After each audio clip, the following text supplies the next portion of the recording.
Senate Committee Room, B 306.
Did you know live Senate video is now available at youtube.com/@Senate of Virginia.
Senate Committee Room, B 306.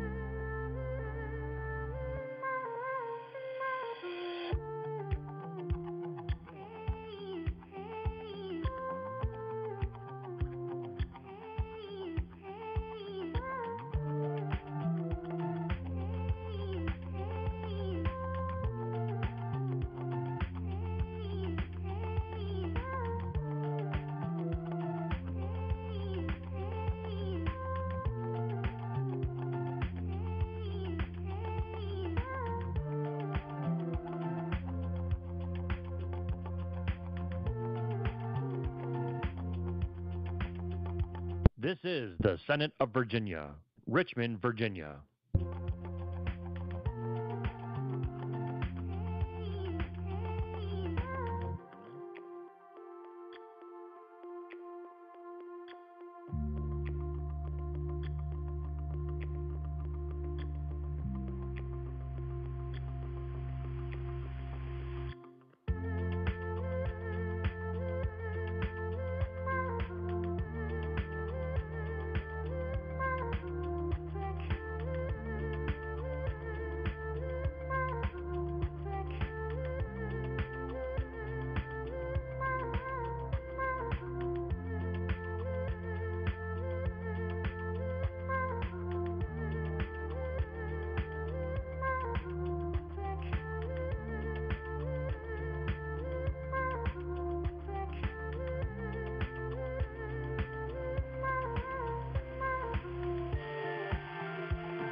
This is the Senate of Virginia, Richmond, Virginia.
Senate Committee Room, B 306.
Did you know live Senate video is now available at youtube.com/@Senate of Virginia?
Senate Committee Room, B 306.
This is the Senate of Virginia, Richmond, Virginia.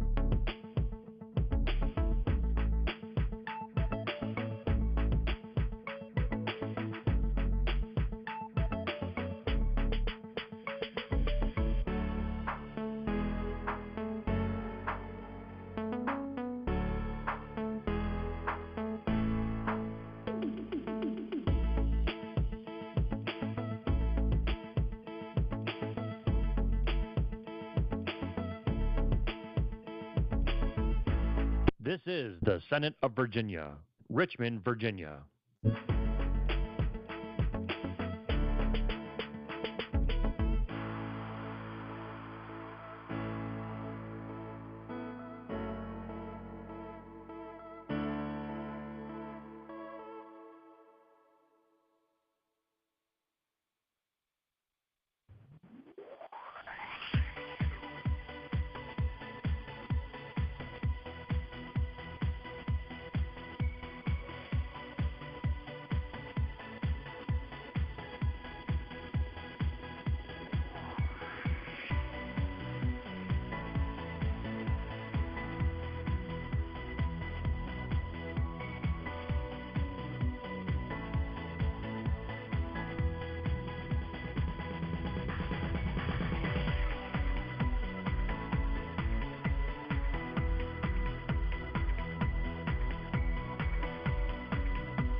Senate Committee Room, B 306.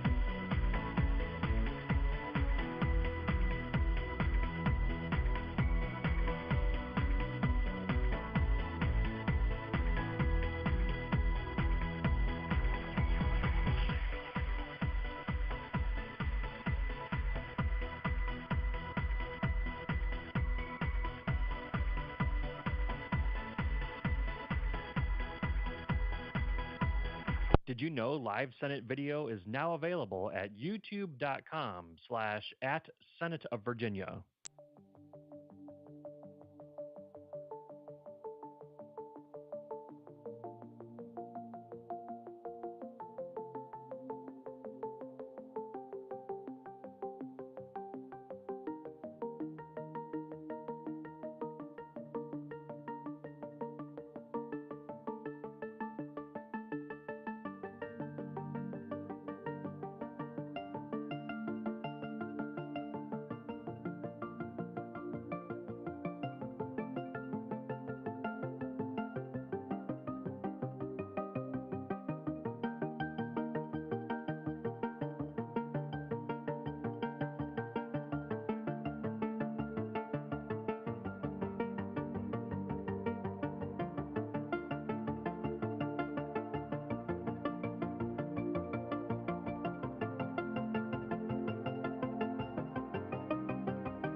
Senate Committee Room, B 306.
This is the Senate of Virginia, Richmond, Virginia.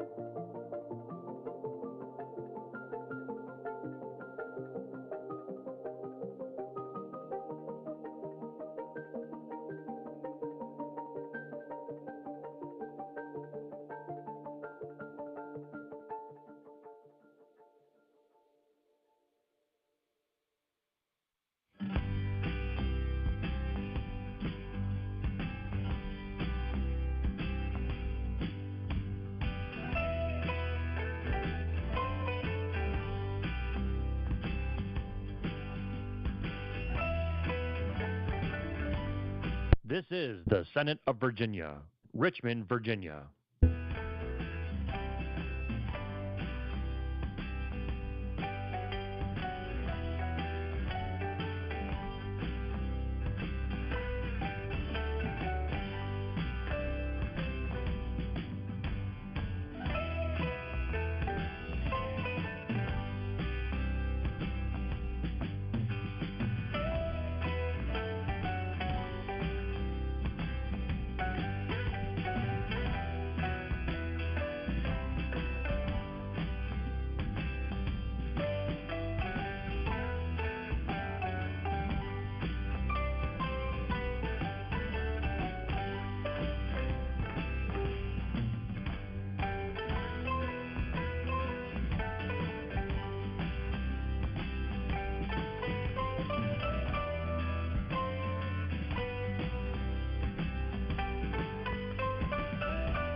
Senate Committee Room, B 306.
Did you know live Senate video is now available at youtube.com/@Senate of Virginia?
Senate Committee Room, B 306.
This is the Senate of Virginia, Richmond, Virginia.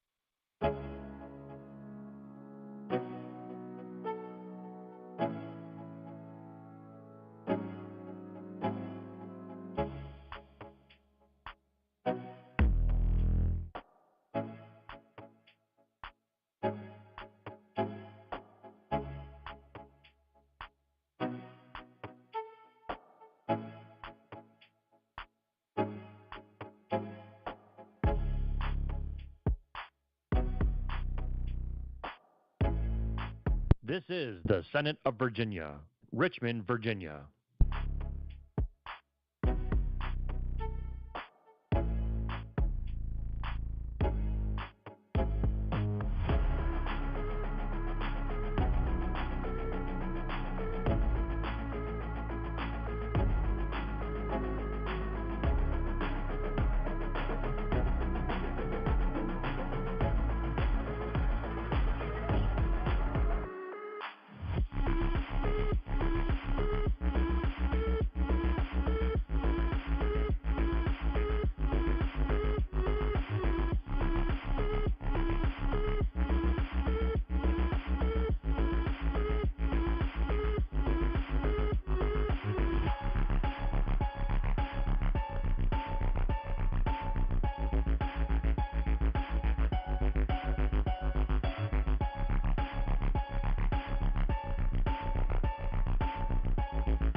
Senate Committee Room, B 306.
Did you know live Senate video is now available at youtube.com/@Senate of Virginia?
Senate Committee Room, B 306.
This is the Senate of Virginia, Richmond, Virginia.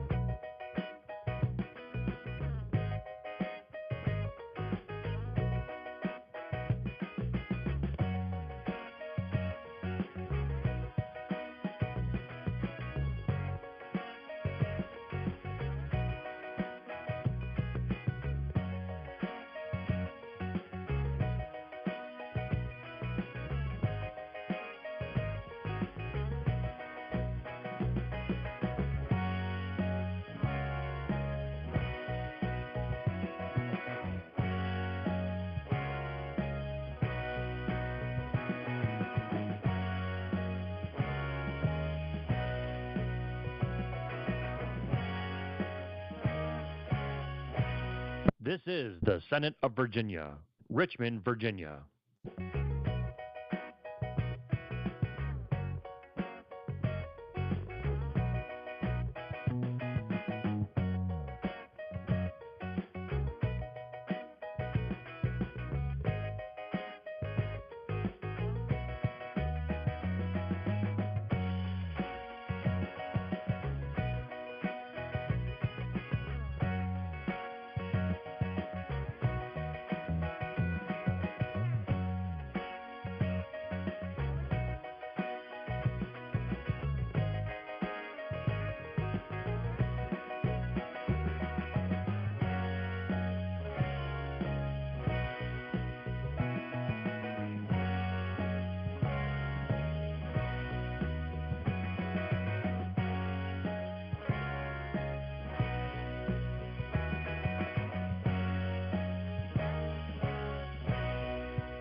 Senate Committee Room, B 306.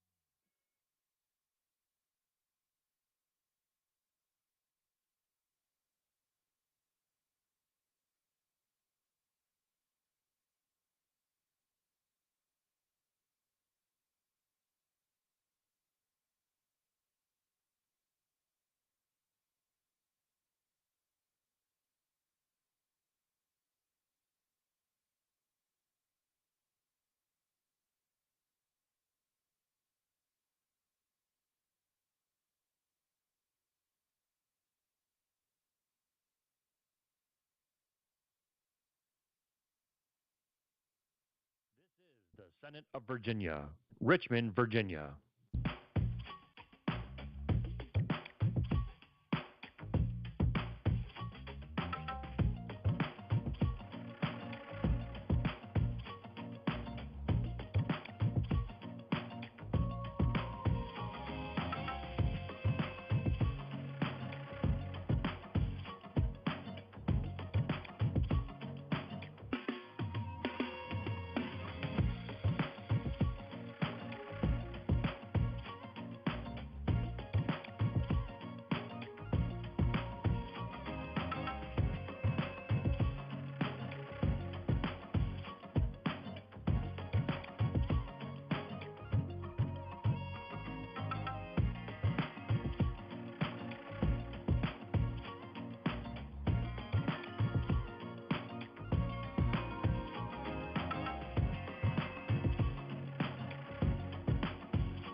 Senate Committee Room, B 306.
Did you know live Senate video is now available at youtube.com/@Senate of Virginia?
Senate Committee Room, B 306.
This is the Senate of Virginia, Richmond, Virginia.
This is the Senate of Virginia, Richmond, Virginia.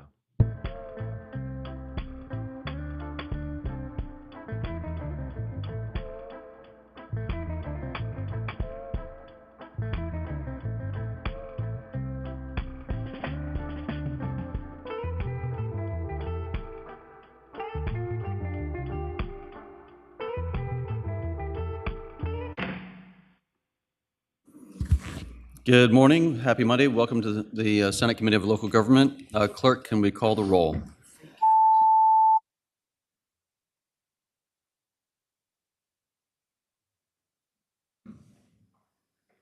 You have a quorum, Mr. Chair. Thank you. So we're going to have different members in and out today because there's multiple meetings that are also occurring. So members, if you need a proxy, please do so now. First up, Senator Pillion. Senate Bill 1476, Mr. Chairman. Senate Bill 1476. Line amendments. Move the line amendments. There's a motion and a second to adopt the line amendments. All in favor say aye. Aye. Aye. Those opposed? The line amendments are before us. You want to walk us through those amendments as well as the bill? Okay. Thank you, Mr. Chairman. And as I explained, I think the line amendments will come to play. But, Mr. Chairman, this bill is brought at the request of the City of Bristol, which has found itself in a very unique situation. You may have seen it in the paper. Around 2010, Virginia Intermont College, located in the middle of the city, 36 acres, closed its doors. It was subsequently purchased by an owner who proved to be extremely difficult to communicate and work with.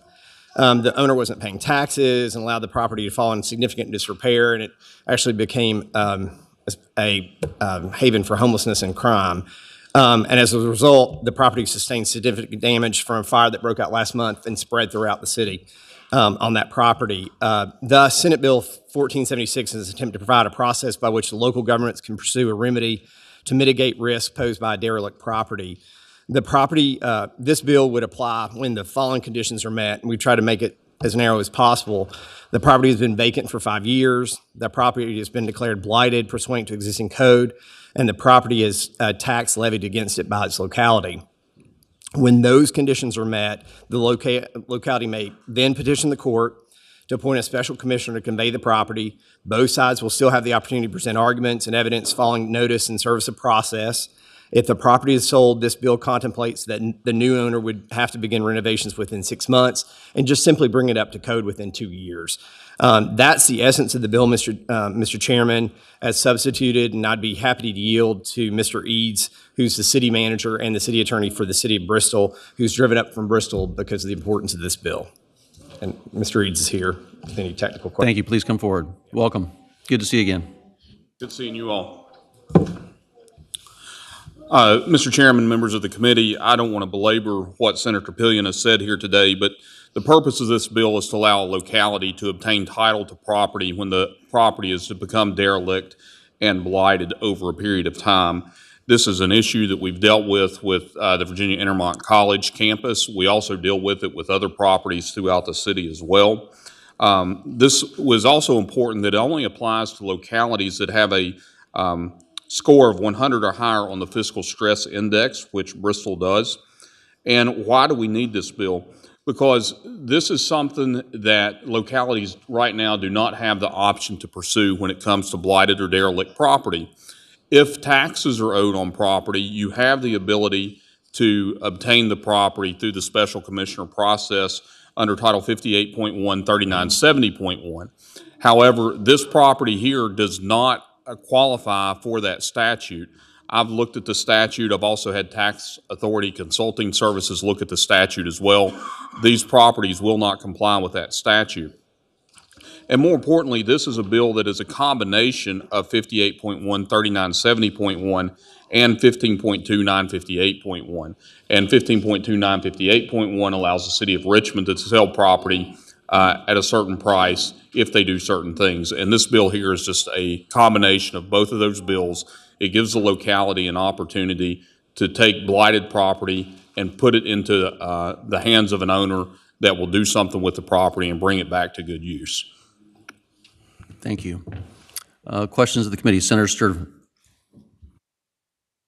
Thank you, Mr. Chairman. And I understand the need, I think, for the bill. I guess two questions. You had mentioned there was a similar statute for the city of Richmond. What was that code section? It's 15.2-958.1. And then second question is, Senator Sturtevant. thank you, Mr. Chairman.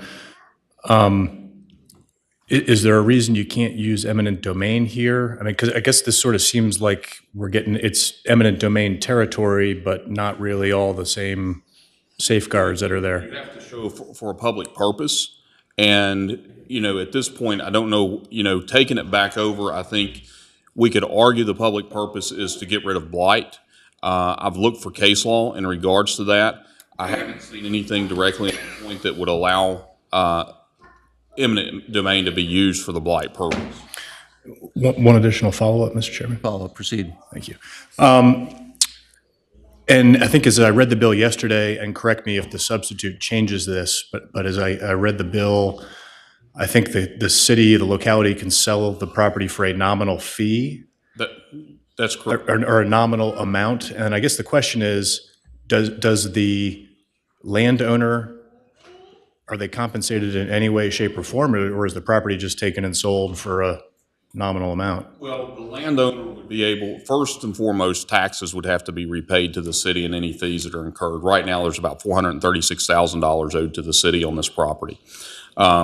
So if the city were to sell the property, of course, we would want to recoup that dollar amount. Anything above and beyond that would have to statutorily go back to the owner of the property. Thank you. Senator Williams-Graves. Thank you, Mr. Chair. Question, I like the bill. The nominal amount, does that include, how does that compare to whatever the tax assessed value is? I understand that you said there are taxes owed on this particular property, but does that nominal amount also include any fines or fees that have been levied against the property because of the derelictness of its structure? I don't guess the bill explicitly states that, but in theory, that's what I would expect for it to happen. I would expect for everything to be wiped clean by the potential new owner. Follow-up question, Mr. Chair. Senator Williams-Graves. So generally when a property is foreclosed on, if the property is sold at auction for more than what the owner owes on it, then the bank is required to make every attempt to pay the overage to the property owner that was foreclosed on. Is that the case here as well? Yes. Okay. And then one more question. I'm sorry, Mr. Chair. Follow-up. Senator Williams-Graves. Okay, Section D, line 39, it says the provisions of this section shall. Real quick, if I could interject, I believe that was one of the line amendments to delete all of Section D. Okay, Just so to we struck clarify. that. Okay, The very striking was from line 39 to 41, as well as on line 12 to change the years from 2 to 5. good. Okay, very So good, thank you. that section is I'm good, dealt thank with. you. Yes, Mr. Chairman. Yep. Senator Suderline. Thank you, Mr. Chairman. So given that it's a nominal fee, under this, the city of Bristol or any other city utilizing this could force the sale of a property against the will of the owner, not sell it at fair market value, and then force them also to take a loss? I mean, technically, if you sold it for a nominal fee that did not include what was owed, yes, that's true. But this is the same thing under 15.2-958.1 with the city of Richmond. And the way I understand that bill is they can sell property for a nominal fee as well, as long as certain conditions are met. And this property was sold at foreclosure previously to an owner who thought they were going to be able to do something with it, and they were not able to do what they intended to do with the property. And what the locality would like to be able to do is have a little bit of control, especially when property has been vacant and blighted and derelict for a period of 5 years. We would like a little bit of control to be able to put that property through an RFP process and give it to somebody that is going to do something positive with the property and positive for the locality. Any follow-up from the committee? All right, those here that are in opposition to Senate Bill 1476, please come forward. Any online? Others, just a moment. Okay. Those in support or opposition online? Panayotis Giancouros, please unmute and begin your testimony. Thank you, Mr. Chair. Panayotis Giannakouros, Harrisonburg, Virginia. I am relieved that Section D has been stricken, but following my experience in Harrisonburg suggests blight powers are not a great substitute for the hard work of good governance and economic development. A bit of data. Winchester, population of 27,000, has about 40 blighted properties listed. When last I checked, Roanoke, population 97,000. I think I heard in recent testimony has 800. Harrisonburg, population 57,000, had one. I was there, and that problem was eventually resolved. I'm grateful that this issue has been brought up, but I would hope that in addition to Section D having been struck, the committee might consider also striking general welfare and restricting blight powers to health and safety, which has been brought up in this case. Thank you, Mr. Chair. Thank you for your testimony. Any others? All right, the bill is before the committee. All right, this motion is second to report the bill as amended. Clerk, open the roll.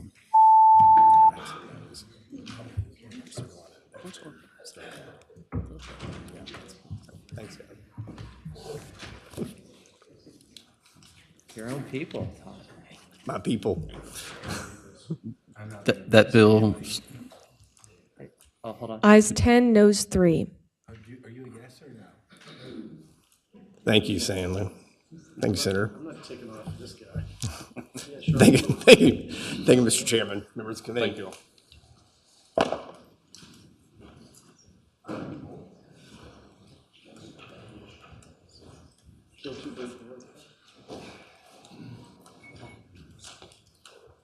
the committee will be at ease.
All right, the committee will come back to order.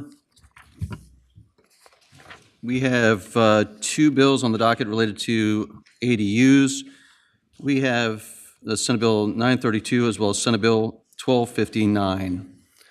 Senator Salim and Senator Stanley. Thank you. I understand you have a bill that you're working towards common language, and it's Senator Stanley. Mr. Chairman, if we may take up 1256 for the purposes of an amendment, and then I think we have an agreement on what we do from there.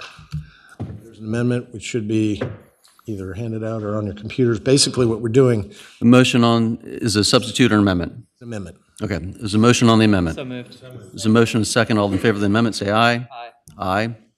So this is the permissive bill which allows our county, cities, and towns who regulate, of course, zoning issues to consider ADUs as part of this. We've heard that language. What we're adding to it is actually including tiny homes and a definition of tiny homes, because what we're trying to do together is actually try to have our localities look at these as a way for affordable housing to be constructed, where people can come in and buy a tiny home. Maybe they're single, married, without children, or a child, buy a house for 50, 60, 70, sell it for 80, 90, whatever. It's still affordable, and they've got 20,000 or more to put on the next house, which is, 10% down payment could be a $200,000 house.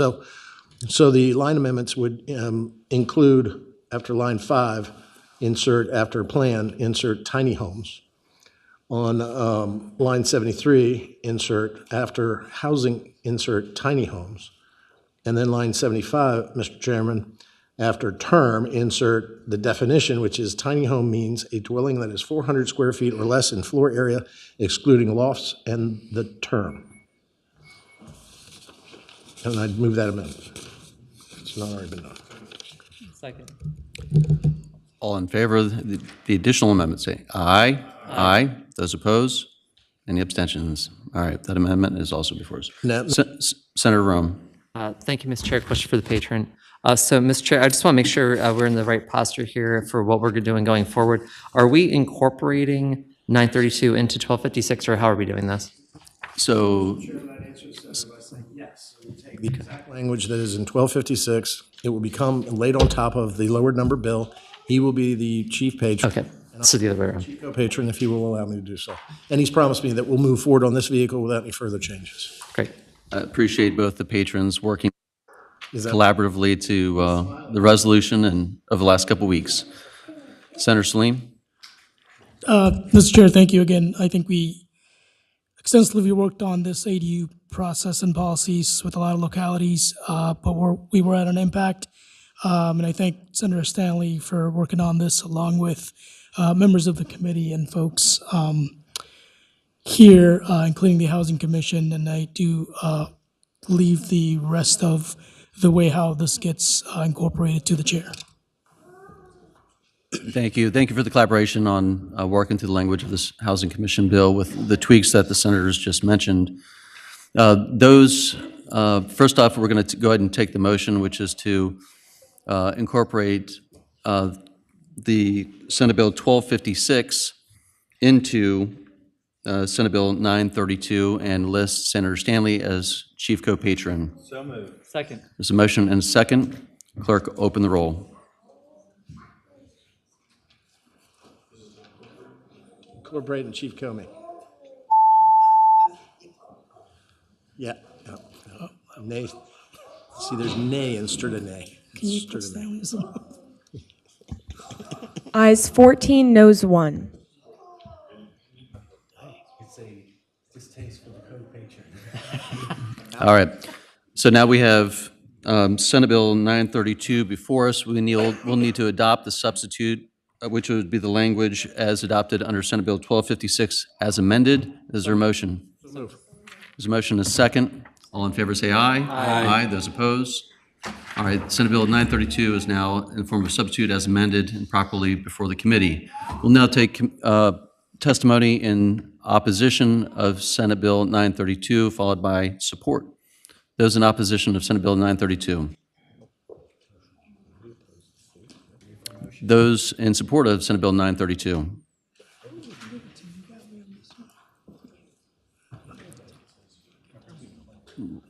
We'll provide for three 3 minutes total. Chair and members of the committee, my name is Dave Snyder, City Council member for the City of Falls Church, former mayor and vice mayor. I want to indicate our general interest and support and appreciation for the work that's been done by the legislature on accessory dwelling units.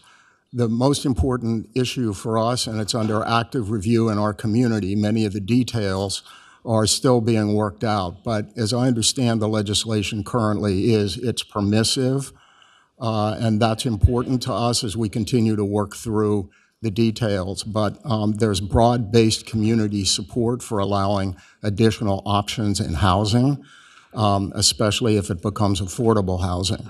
And there's additional support for providing options so that families can live together that otherwise couldn't. So for all these reasons, and primarily because it's permissive and our community has a strong interest in this, and we know other communities do as well, thank you for the opportunity, and we support moving forward with the legislation. Again, thank you. Thank you so much. Next speaker, welcome. Trip Pollard with the Southern Environmental Law Center. We thank the patrons and support the bill. Thank you. Good morning, Elizabeth Pollen, Virginia Housing Commission, and want to thank the legislators for working together and coming to a good compromise and recognizing the diversity of the Commonwealth. Thank you. Good morning. Good morning, Stuart Schwartz, Coalition for Smarter Growth. We've helped a number of local jurisdictions with accessory dwelling unit ordinances. We're very excited about Falls Church's work on it right now. We support the bill. Thank you. Thank you. Good morning. Good morning, Mr. Chair. Randy Grumbine, representing the Virginia Manufactured and Modular Housing Association. We are in support. Good morning, Mr. Chair. Bisma Ahmed with the Apartment and Office Building Association. We also support the bill. Thank you. Good morning, John Musso, Arlington County Chamber of Commerce. We support the bill. Thank you. Good morning, Mr. Chair. Good morning. Ramon Cepeda Ramos with the Virginia Interfaith Center for Public Policy. We support the bill. Thank you. Good morning, Mr. Chair. Erin Corman with the Realtors. We also support the bill. Thank you. Ben Knotts, Americans for Prosperity. We support the bill. Great. Thank you. And one online. Mr. Giannakouros, please begin your testimony. Mr. Chair, Panagiotis Yannakouros, Virginia Progressives, we support this bill. There you go. Great. Thank you.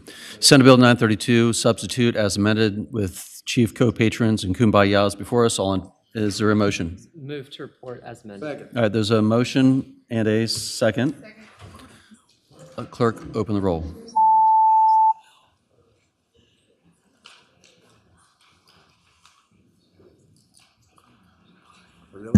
Ayes 10, noes 4.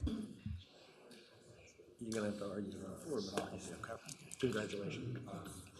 Keep it this way.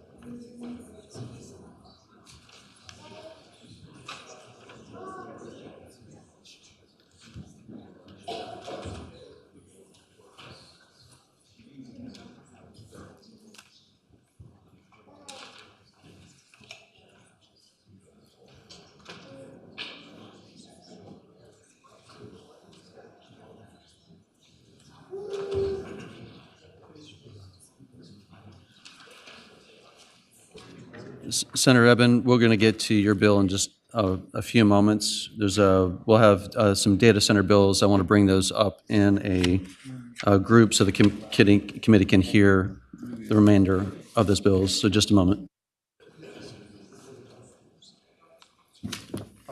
All right, next up, committee members, Senator Sturtevant, you have 2 bills.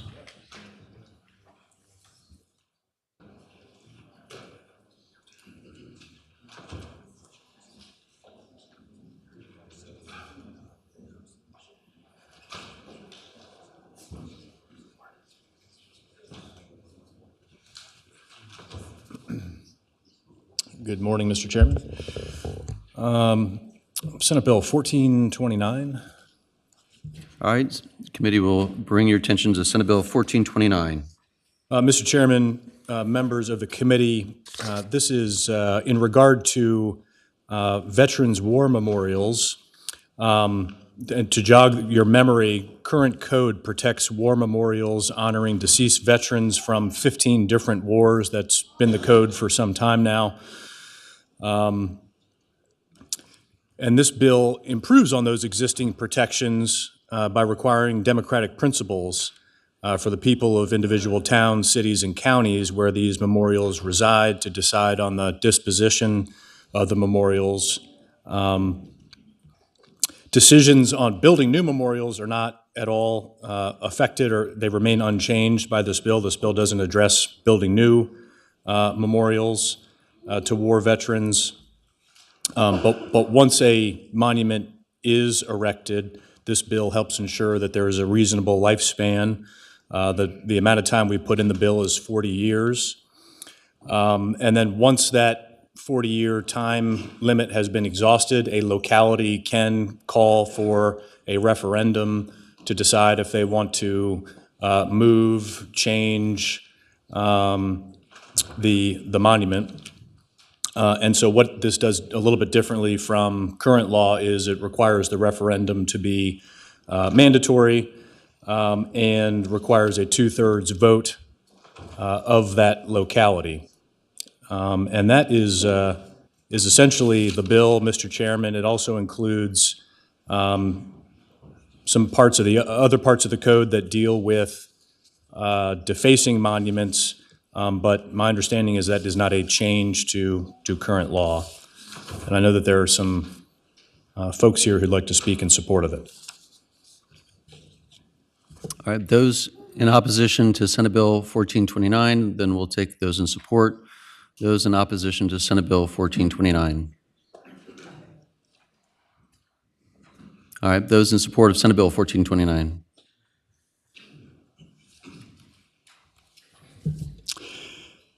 Thank you, Chairman McPike and members of the committee. I'm a son of a World War II Navy seaman who served on a tanker to fuel destroyers in all 5 theaters, most notably Utah Beach. The proposed change to the current law is a vast improvement over what currently exists. The proposed change to the current law would respect deceased veterans, inclusive of all wars, that are listed in current code and their families. The proposed change focuses on peaceful civil society. It provides a neutral democratic process for dealing profoundly with emotional issues while communities work through the heart-wrenching issues of removing and relocating memorials. The mandatory referendum of a supermajority modeled after the governor's veto, 2/3, promotes a wider community agreement to decide the future of these veteran war memorials. This bill gives communities more democracy, not less. It's a bipartisan bill that will be neutral in its process. And I ask that you support the bill rather than demagogue it. Thank you.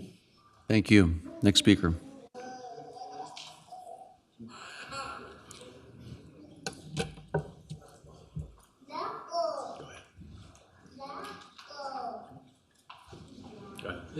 Good morning. I'm Jeff Allen. I'm a 32-year veteran of the Army and the Air Force. I like this bill. I support this bill. All my friends support this bill because it honors veterans, particularly the ones that are deceased. Much like Senator Suderline's bill regarding the casino and prior casino bills. Mr. Chairman,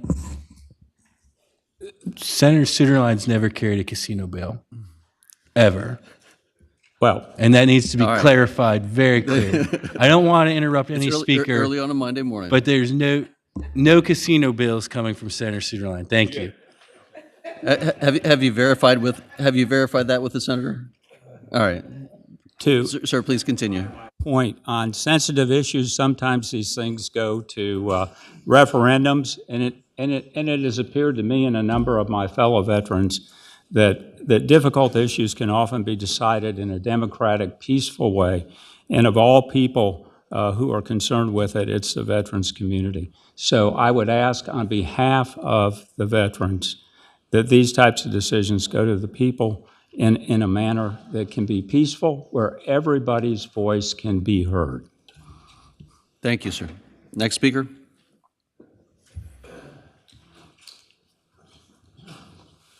Good morning. My name is Colonel Neil Thompson. I'm a veteran, obviously. Two great points to make I think we can all agree on. When the Confederate monuments were taken down, it could have been handled a little better. That's concerned the veteran groups. And did you know there are 23 veteran groups in Virginia, all of which are your constituents? And all of them have expressed concern about this. They have not issued support or opposing the bill, but they want us to report back to them. So we're having a meeting in July, and we would certainly like to see all of your support. We think this is a nonpartisan bill to give us some respect for those that have died in action in service to their country, to at least have a civil way to remove or modify a monument. Thank you. Thank you, sir. Good morning. Welcome. Good morning, members of the committee. My name is Robert Crouch. I'm a longtime resident of the city of Richmond and a retired teacher and historian. I understand why some people are offended by various expressions of public icons. I'm offended by the city waterworks, but that doesn't make me attack the waterworks. I don't have to. Every day I see expressions in the public arena which I find offensive. But I still think that they have a right to be expressed. To quote, or to paraphrase Judge Jackson from the Nuremberg trials, it is the true test of a free society when it defends free expression, not when it's easy, but when it is difficult. If you truly believe in a free, pluralistic society, you will vote for this bill. Thank you. Thank you. Next speaker.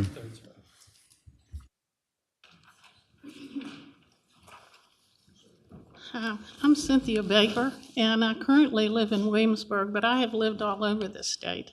I'm so short, sorry.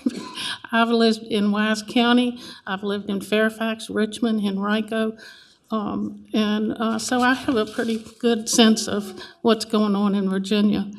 I have two Revolutionary War, maybe more than that. One that went from Wise County, they went over the mountain men to Kings Mountain. I have one at Yorktown. We have World War I, World War II, Vietnam. So we've got a lot of veterans in my family, and I'm very concerned that their memorials be treated with respect. And the Vietnam situation really concerns me. A lot of you all are too young to remember Vietnam, but that was a very controversial time, and there were a lot of protests. And if you look up Kent State, if you want to see what happened during that time. And I'm concerned that in the future, that there could be people coming and attack those memorials. So I really want to see a process in place to protect these memorials to our veterans who fought and died for our country. Thank you. Next speaker. Good morning. Thank you Welcome. so much for the opportunity to speak, and thank you for everything you all are doing for the Commonwealth. My name's Ann McLean, and I come here supporting the bill. This provides every memorial, actually, if you put on a uniform as a soldier and you die, you do not come home. A memorial provides a place for the families to grieve. These people, whatever war they were in, from Revolutionary War, Korean War, Vietnam War, World War I, World War II, all the wars, you all might have a family. You might have someone you love that never came home. Maybe you've been touched by death in some way. Maybe you've lost a child. We are human beings. All of us are human beings. That memorial gives the families a place to go to mourn the loss of a soldier. So there should be due process before that is taken down. And I think there's myopia, there's too much thinking about what particular thing that war stood for. Instead of the soldier, and when you're in the military, you don't get to say, I'm not going to fight in that war. I'm not going to do this thing. I'm going to step out of line. I'm going to do what I want to do. You say, aye, aye, Captain, and you go and salute, and you go to maybe you go to your death. But people are not thinking about what these memorials do for the families, I don't believe. And so it gives a place for the families to grieve, and I hope you will prayerfully consider what memorials mean to those left behind and how important this is. Thank you for joining us this morning. Questions of the committee? Senator Cyphers. Mr. Chair, I would just like to share a local anecdote as it relates to this topic. I think when we think about particularly the more controversial memorials, we think about this in terms of outcomes. But what happened in our locality is that the town council, with no public input, made a decision to remove a monument. That has resulted in a plethora of similar monuments on private property, including a very large flag going into the exit for the town. And as a postmortem, I think most of us locally agree that had there been public input, it may or may not have changed the outcome, but it certainly the outcome would have been better accepted. So I think we can think of this in terms of outcome, but if we think of it in terms of bringing people together and having civil discussions around these kind of topics, that may present it in a little bit different light. Senator Vin. Thank you, Mr. Chair. Mr. Chair, speaking to the bill at the appropriate time. Proceed. Thank you, Mr. Chair. Mr. Chair, members of the committee, I'm not going to support the measure, and I wasn't actually going to talk, but I feel like some of the reasons people suggested we should support it don't line up with what this is really about, right? This is really about who society is choosing to celebrate and memorialize in public spaces. I think that the current law that we have does that in a meaningful way, and to the gentleman down the row's point, that's what elections are for if a local government doesn't do its job well. But, this isn't about free speech. You know what free speech is it's people who would go to the VMFA every Friday with their Confederate flags and protest what they didn't like, and that was protected, and we should protect that. That's citizens speaking. But a public body, a public entity like Richmond City or Henrico County or other locality shouldn't be condemned to be forced to hear the speech of people from 200 years ago if they democratically choose to support and memorialize something else.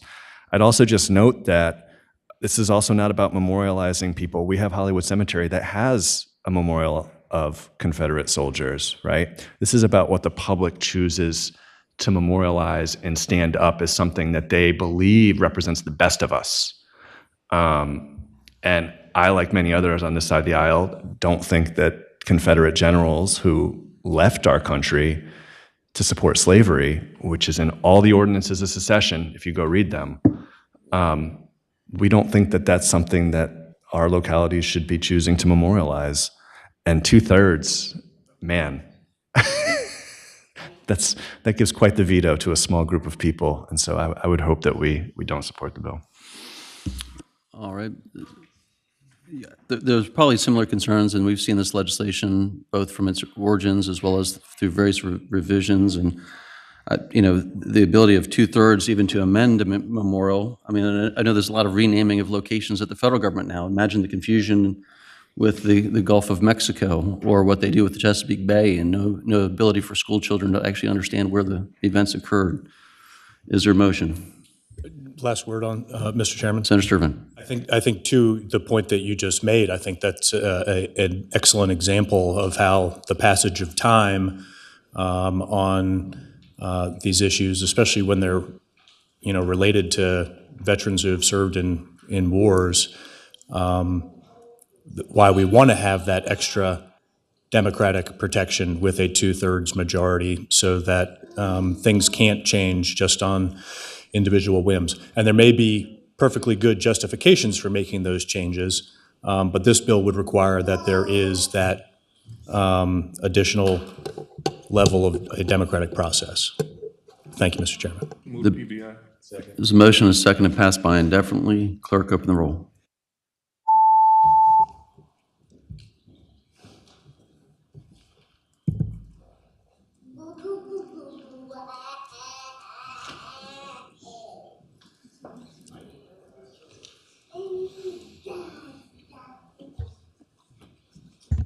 Ayes 9, noes 6. I thank the senator. The bill fails to report. Got another bill before you, Mr. Chairman. Yes, Senators Sturtevant. 1490. Committee will bring your attention to Senate Bill 1490. Mr. Chairman, I have a substitute of the bill. Is there a motion on the substitute? So moved. There's a motion and a second to adopt the substitute. All in favor say aye. Aye. Those opposed?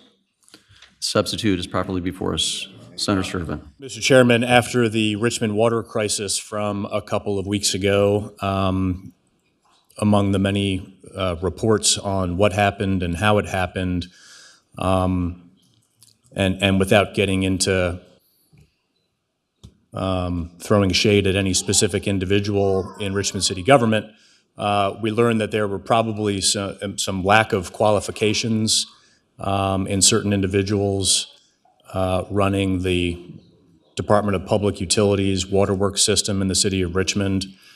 And so what my bill does, and the substitute that's been introduced before you, would change the charter of the city of Richmond to require that the Director of Public Utilities shall possess certain minimum qualifications to serve in that role. One of them being a bachelor's degree in engineering, infrastructure management, or a related field from an accredited institution, or a professional certification relevant to public utilities, such as licensure as a professional engineer, certified public works professional, or an equivalent certification.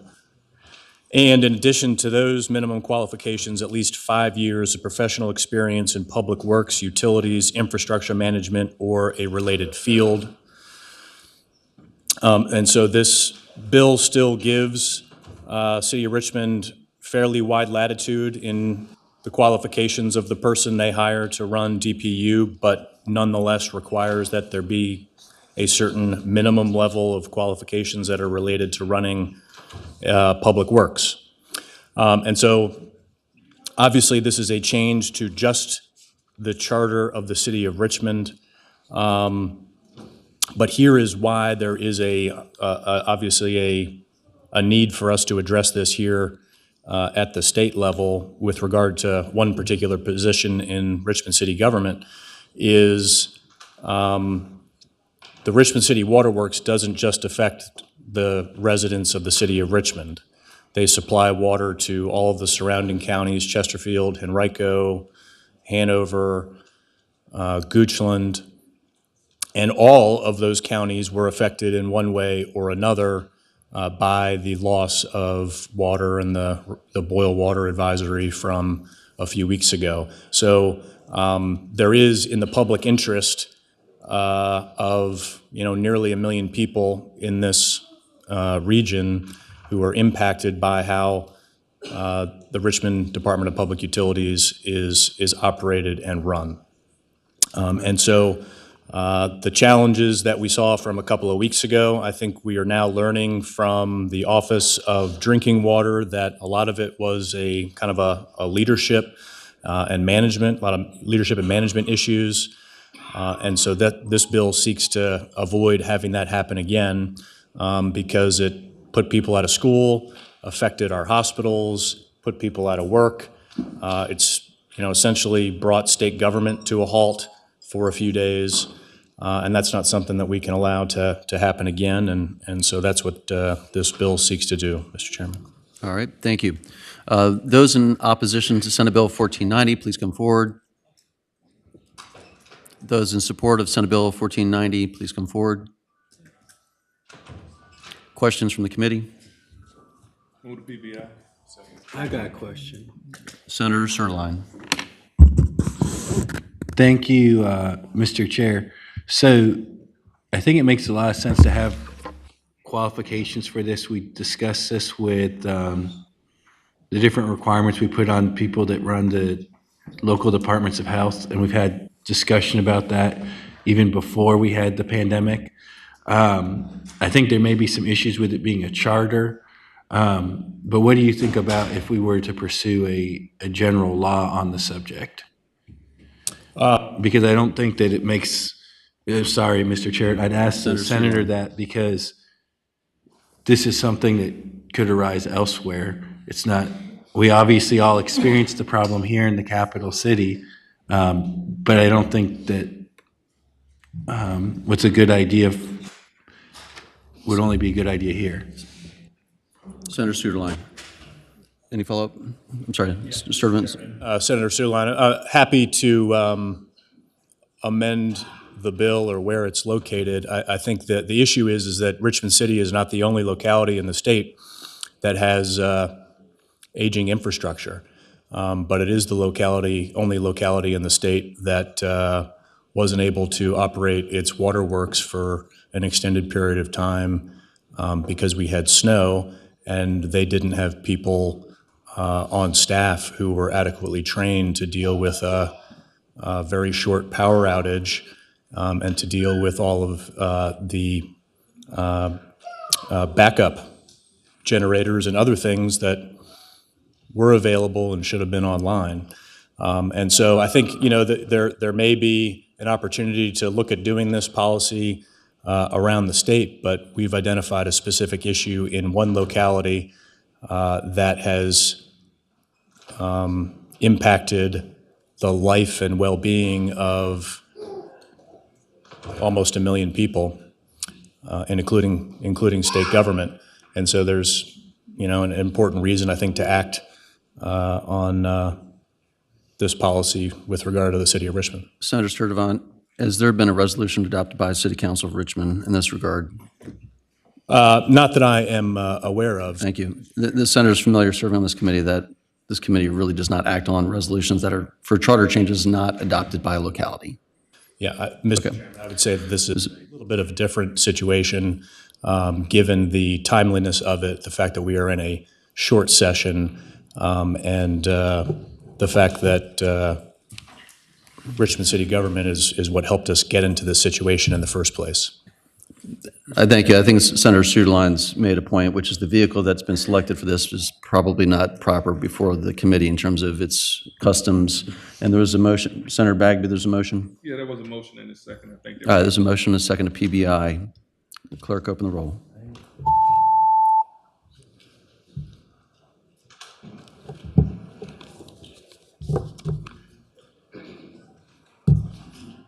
Ayes 8, no 7. Thank you, Mr. Chairman. Thank you. Senator Bagby, you have 2 bills. And I know folks are waiting for some data centers. We have 3 more bills, I believe, to work through, and we're waiting on other patrons so we can take them up in order so the committee has a whole picture of the different bills before the committee. Senator Bagby. Thank you, Mr. Chair. Mr. Chair, 1263 first, please. All right, Senate Bill 1263. Senator Bagby. Mr. Chair, 1263 is focused on water and sewer connection fees. This bill allows a locality to provide for full or partial reimbursement of water and sewer connection fees, capital recovery charges, and availability fees remitted by an applicant in connection with any new residential development. And so this is an attempt to reduce the cost and increase our housing stock by giving localities the flexibility as it relates to water and sewage fees. And so that is the bill, and I know there are some individuals that are here to speak for it and possibly against it. Okay, those here in opposition to Senate Bill 1263. Those in support of Senate Bill 1263, please come forward.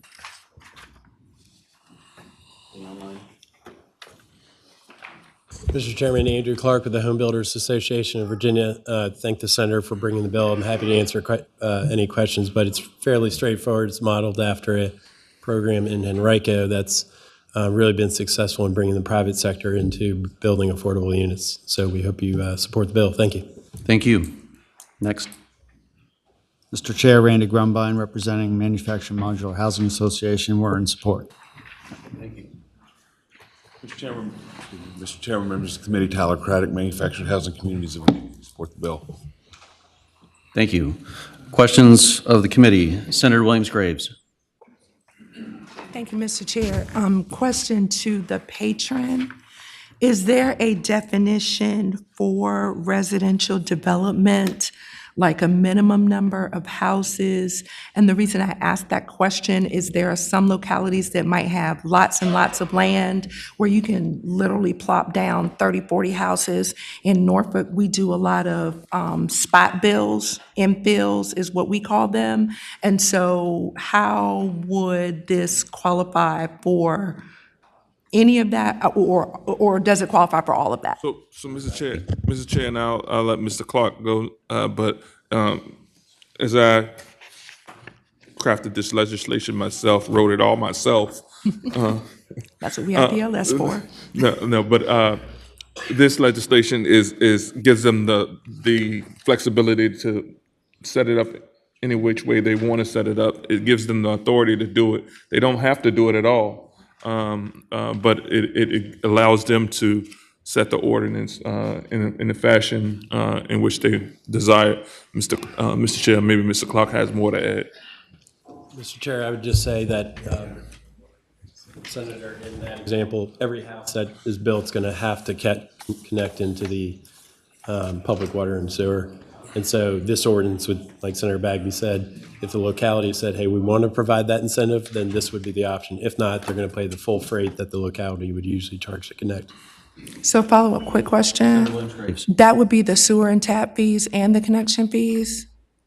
Mr. Clark. Yes, ma'am. Okay, thank you. Any follow-up questions of the committee? The bill is before the committee. Move to report. There's a motion and a second to report Senate Bill 1263. Clerk, open the roll.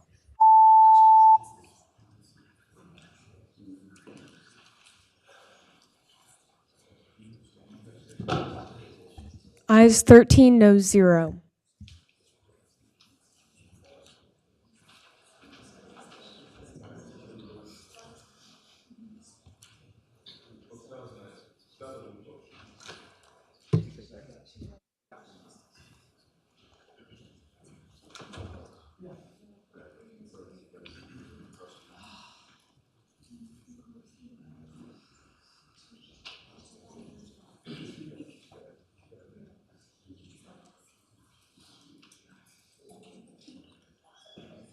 All right, that bill reports. Next up, Senator Bagby, you have Senate Bill 1489. Thank you, Mr. Chair. If that bill report has been requested by Finance. No. That's my first one. Going to Finance. I was avoiding Eloise.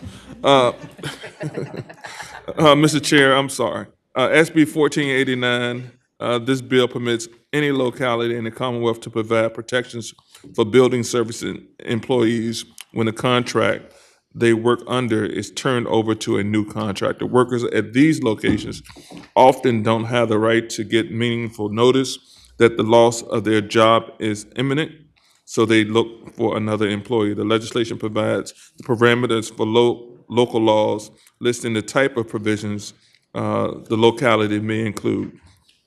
And so that is the bill. I'm sure there'll be some more discussion on this legislation, and Thank you. yeah, go ahead. I was going to say more, but I'll wait. Okay. Thank you. Those in opposition to Senate Bill 1489, again, opposition will take first, then support, and we're going to set 3 minutes for both sides. Those in opposition to Senate Bill 1489. Any online in opposition? See if they want to go ahead and start online first. I'll make an exemption. Okay. All right. That was a great 3 minutes. Those in support of Senate Bill 1489. Anybody in support of Senate Bill 1489, please come forward.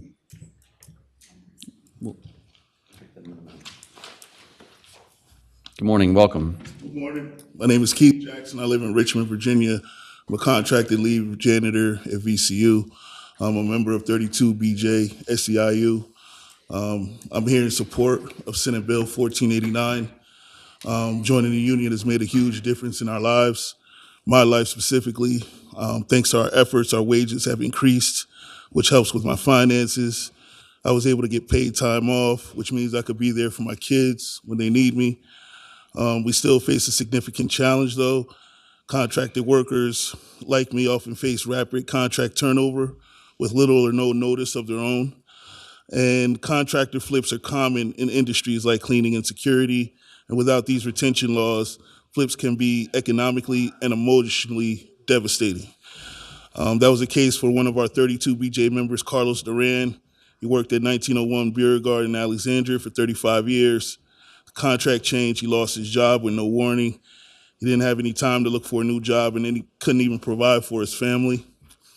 That was the backbone of his income, and right now he was struggling to put food on the table and pay the mortgage.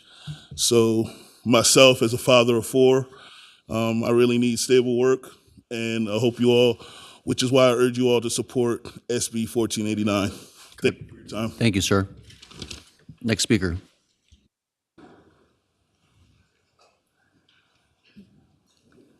Mr. Chairman, members of the committee, my name is Virginia Diamond. I'm the president of the Northern Virginia Labor Federation, AFL-CIO, and I stand here to support the bill. Thank you.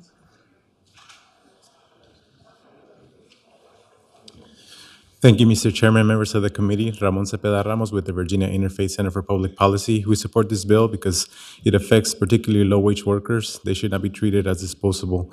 They should be given the opportunity to keep their jobs, especially if they have seniority. Thank you. Thank you. Next speaker. Mr. Chairman, members of the committee, Kashish Pillay with New Virginia Majority, and we strongly support this bill. Thank you. Thank you. The bill is before, I'm sorry, one online. Sarah Lieberstein, please turn on your camera, unmute, and begin your testimony.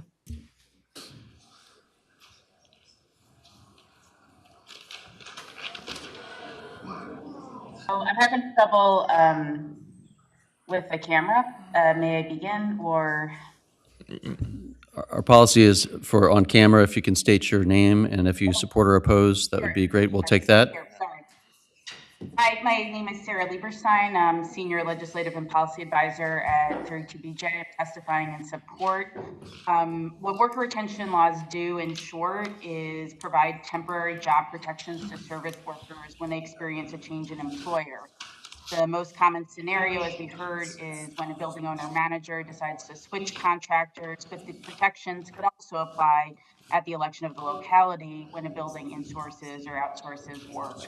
These laws are increasingly common. 3 states now have them, Delaware being the most recent state to pass a law last year. Almost 20 localities have them.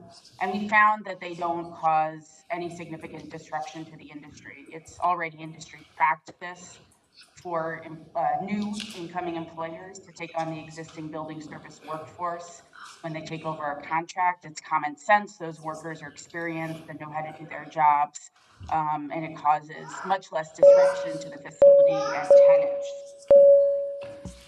Thank you. Mr. Chair? Thank you very much. Senator Bagby. Yeah, just to make clear, this bill simply requires them to give the existing employees 90 days as it relates to transition period, and all these folks are asking for some time to prove themselves. You can let them go after that, but give them 90 days to figure it out and offer them opportunity to prove themselves, which I think will be good for whoever is owning or taking over the contract of the building, because you have somebody to at least transition you as it relates to the keeping of the building. And so I hope it be the pleasure of the body, of the committee, to look favorably upon this legislation. Move to report. So there's a motion to report and re-refer to finance. Is that what I heard? Yeah. All right, this motion and second. Clerk, open the roll.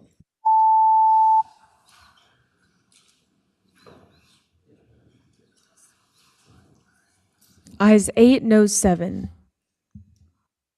All right, that bill, enjoy finance, Senator Bagby. Next up is Senate Bill 974, Senator Van Valkenburg.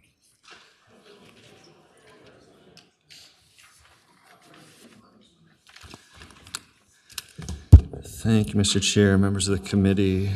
Good morning. We have Senate Bill 974. So last year, I was before the committee with a Platts bill as well, and this is kind of a continuation of that work. Can you hear? No? Better? Hear now? All right. So last year, I had a bill on Platts, and this is kind of a continuation on that work. And over the last year, the National League of Cities, the Home Builders, and the American Planning Association jointly released a set of policy proposals aimed at accelerating housing production and lowering costs. A key recommendation from that report was to improve the development review process by, one, expanding the use of administrative reviews to expedite approvals without compromising regulatory standards, and two, to enhance predictability. We need to move a substitute, so let me do that real quick. All right, there's a motion and a second to adopt the substitute. All in favor say aye. Aye. Those opposed? Any abstentions? The substitute is properly before us. Senator Van Valkenburg. Thank you, Mr. Chair. So this bill seeks to implement those recs. It's important to note a couple things. Like last year's bill, this is not touching the zoning process, okay, at all. During rezonings, localities make a lot of policy decisions about land use, density, proffers, and other policy considerations. That is not this, okay? This is post-rezoning. This is the site plan and Platts review process, all right? To refresh your memory from last year, plats and plans are maps showing the location of buildings, parking lots, roads, utilities, and other improvements. They're considered ministerial acts, meaning they involve compliance checks against existing regs. If you remember, last year's bill was about the number of back and forths between the developer of a project and the local governments, okay? This does not impact that, to be clear, right? Localities still having their input. What we've seen is that a lot of these projects end up taking a lot of time, up to a year, and in one case we have 2 years. And so what this bill does is it places the approval authority with a designated agent chosen by the local governing body, either someone they employ or authorize. This reduces delays, creates consistency, removes politics from the process, but still allows for local input from local citizens. It creates a uniform definition of designated agent, which is part of that substitute to say employed or authorized by. We added the authorized by. Replaces various references to agent with designated agency. And the goal here is to reduce the time the locality has from 10 business days to 5 business days. Sorry here. So what are the benefits? Practices, expands administrative review, reduces unnecessary delays, will help us get projects online faster. Money is time, as we talked about last year, whether it's the interest on a loan, whether it's the increase in cost of supplies. And so I'll stop there. All right, Senator, the substitute, I think the original bill had just 5 days. The substitute is now 5 business days. Yep, correct. What other, yeah, there's some other key elements I think you changed in the substitute in providing getting feedback from others, is that right? Correct. Okay. All right, we'll take those in opposition to the substitute for Senate Bill 974, followed by those in support. Are those in opposition to Senate Bill 974? Those in support of Senate Bill 974, please come forward. Mr. Chairman, Andrew Clark with the Home Builders Association, and Senator explained it well. I'm happy to answer any questions. Essentially, this is taking what is supposed to be an administrative process and truly keeping it with the experts in local planning departments and trying to cut off at least, in a lot of instances, 12 to 18 months of plan reviews. Thank you. Thank you. Welcome. Welcome. Good morning, Mr. Chairman, members of the committee. Mary Lawson. I'm with the Virginia Association of Realtors. We also support the bill. Thank you. Good morning, Mr. Chair, members of the committee. Bisma Ahmed with the Apartment and Office Building Association and the Virginia Apartment Management Association. We also support the bill. Mr. Chairman, members of the committee, Trip Pollard with the Southern Environmental Law Center. We had some concerns as drafted. As I understand it, the substitute has addressed those concerns and appreciate the patron working on those. Thank you. Great. Thank you so much. We have one online, and then we'll have questions from the committee. Please unmute and begin your testimony. Graham Weinschenk with Arlington County, and we also support the bill and appreciate the patron working with us on some of the language. Thank you. Thank you. Any others online? Okay. Questions from the committee. Senator Sturtevant. Thank you, Mr. Chairman. I'd ask the patron, as I understand it, the current way the process works is you have to go through the Planning Commission, and then the Planning Commission, I guess, recommends it to the Board of Supervisors, and then they vote to approve or not approve or amend it. Is that accurate? Yeah, it gets caught kind of. Senator Van Valkenburg. Oh, sorry, Mr. Chair. Senator Sturtevant, yes, right. And then it gets caught in the muck of all of those processes and meetings and what is really a ministerial process where they're ultimately, they have to approve. And so, yeah, this is, yep. Follow up. Senator Sturtevant. And so the change here is the Board of Supervisors can appoint a designated agent, and then they are the ones who approve and help create the subdivision plat or subdivision plan. Senator Van Valkenburg.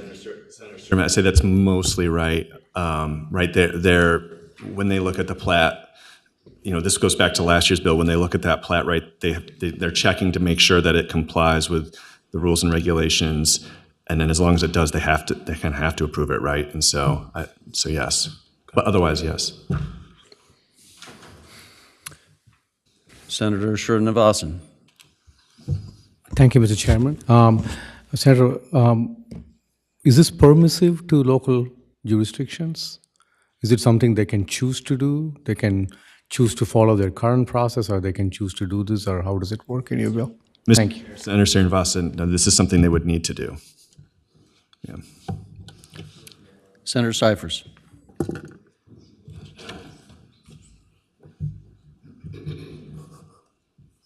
Question for the patron. Would this compel the agent to give that disposition within a certain amount of time?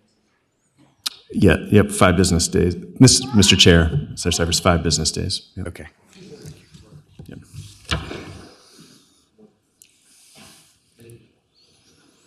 Any other questions from the committee? All right, the bill is before the committee as a substitute. Mr. Chairman, move to report substitute and speaking to the motion. All right, there's a motion and a second to report the substitute. Senator Rome. All right, thank you, Mr. Chair. First, I want to just thank the patron who talked to me at length over the weekend about this, and we had a very long talk. I wanted to make sure that basically that when we're dealing with the planning offices, when we're dealing with planning commissions, everyone else, the 5 business days part, that was kind of the most important part about, is it going to be a reasonable enough time to accommodate, crossing T's and dotting I's? That was the most important part. I understand that the policy decision is already made, understanding the rest of that. But my understanding is local government is fine on 5 business days, I think. And so with that, I guess the senator has managed to make it work. So with that, I'll renew the motion. All right, clerk will open the roll.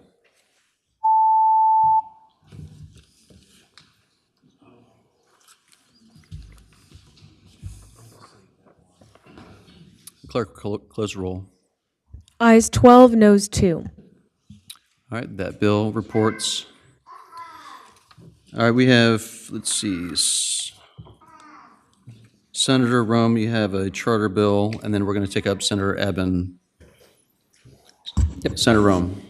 All right, thank you, Mr. Chairman. So first up, our happy little charter bill here. This is SB 1444, comes from the city of Manassas Park, which you used to represent, Mr. Chairman. So this is basically does a number of things here. Number 1, updates the boundary line description to ensure the city's boundaries are clearly defined and up to date. Number 2, requires payment of all fines for violations of the city's parking ordinances before issuing a vehicle license. Number 3, nuisance removal and abatement, allowing the city to remove nuisances from properties and recover the cost for property owners, ensuring cleaner and safer neighborhoods. Number 4, regarding city council meetings, adjusting the requirement for city council meetings by allowing for 11 meetings per year rather than 12 to reflect the needs of the city's operations while maintaining accountability. And 5, rewritten duties of the city officials, clarifying and updating the duties of several city officials to better reflect modern needs and practices. And I'll note that we have a member of the Manassas Park governing body here who can also take questions. Okay. Those in support of Senate Bill 1444, please come forward. Welcome. Welcome. Thank you. Thank you, Mr. Chairman and members of the committee. I'm Michael Carrera. I'm a member of the Manassas Park City Council. Just want to ask for your support on this bill. It passed unanimously with our city council. We had 2 public hearings. We had no opposition from the public at all. So it just removes outdated provisions, modernizes our charter, and it passed with bipartisan support on the city council. Thank you. Thank you. Any opposition to Senate Bill 1444? The motion is, the bill is before the committee. Is there a motion? So motion and a second to report Senate Bill 1444. Clerk, open the roll.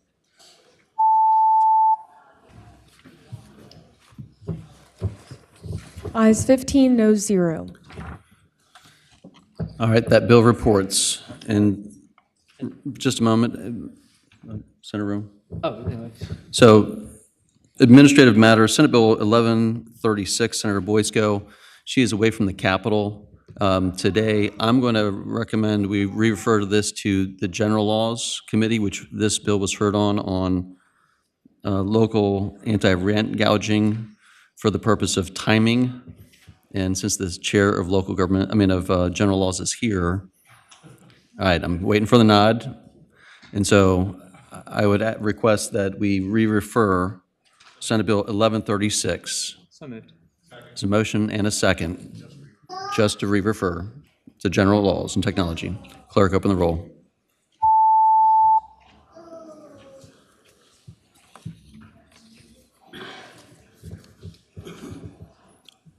Ayes 14, noes 0.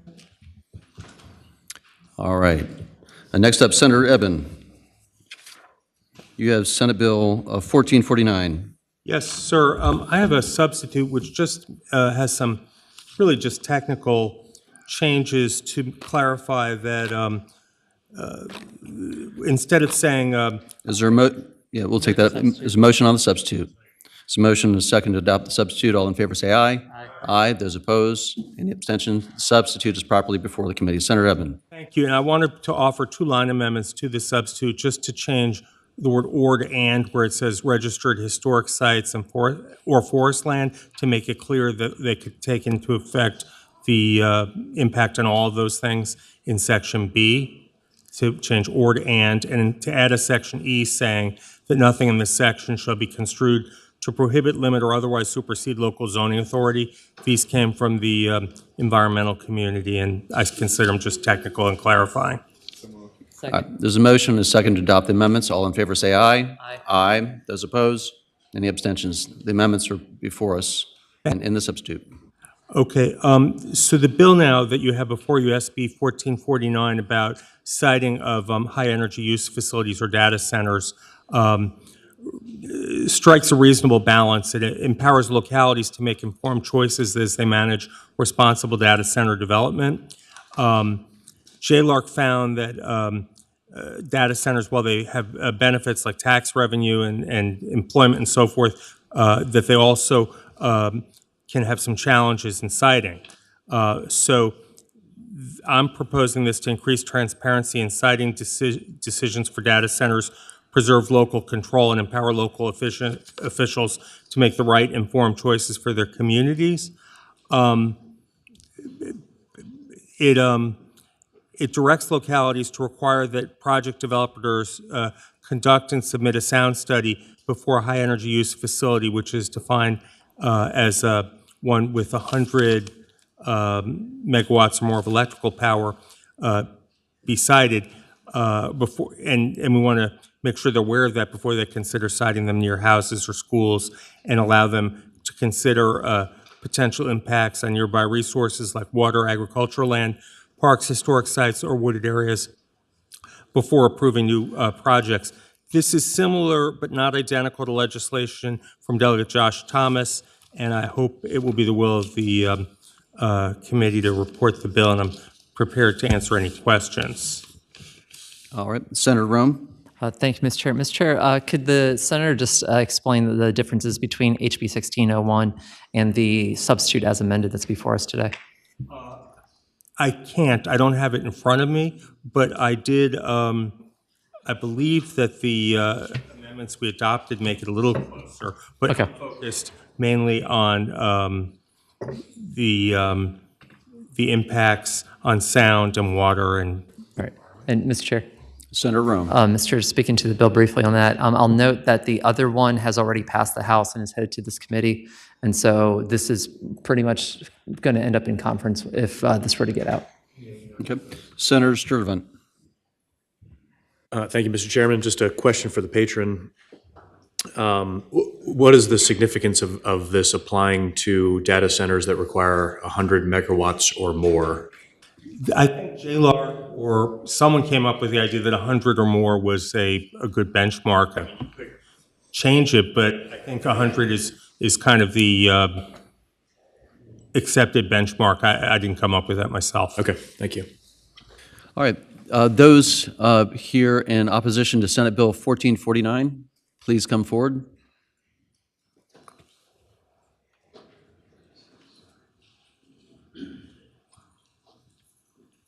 Good morning. Welcome. Good morning. Thank you, Mr. Chairman, members of the committee. My name is Vince Barnett with the Virginia Economic Development Partnership. We have some concerns with the bill as it could impact our competitiveness with economic development projects. The bill could portray to the marketplace that Virginia is not supportive of some of our key targeted industries, not just only data centers, but such as semiconductor manufacturing, electric vehicle manufacturing, battery manufacturing, and other high energy users. All of these industries are key drivers of today's modern economy, and it's critical that Virginia remain competitive in these industries. Thank you. Question? Yes, sir. So Virginia set up the tax credit framework as one of the first in the nation to do so, and still remains a highly competitive market. Is that correct? That is correct, Mr. Chairman. All right. Thank you. Thank you.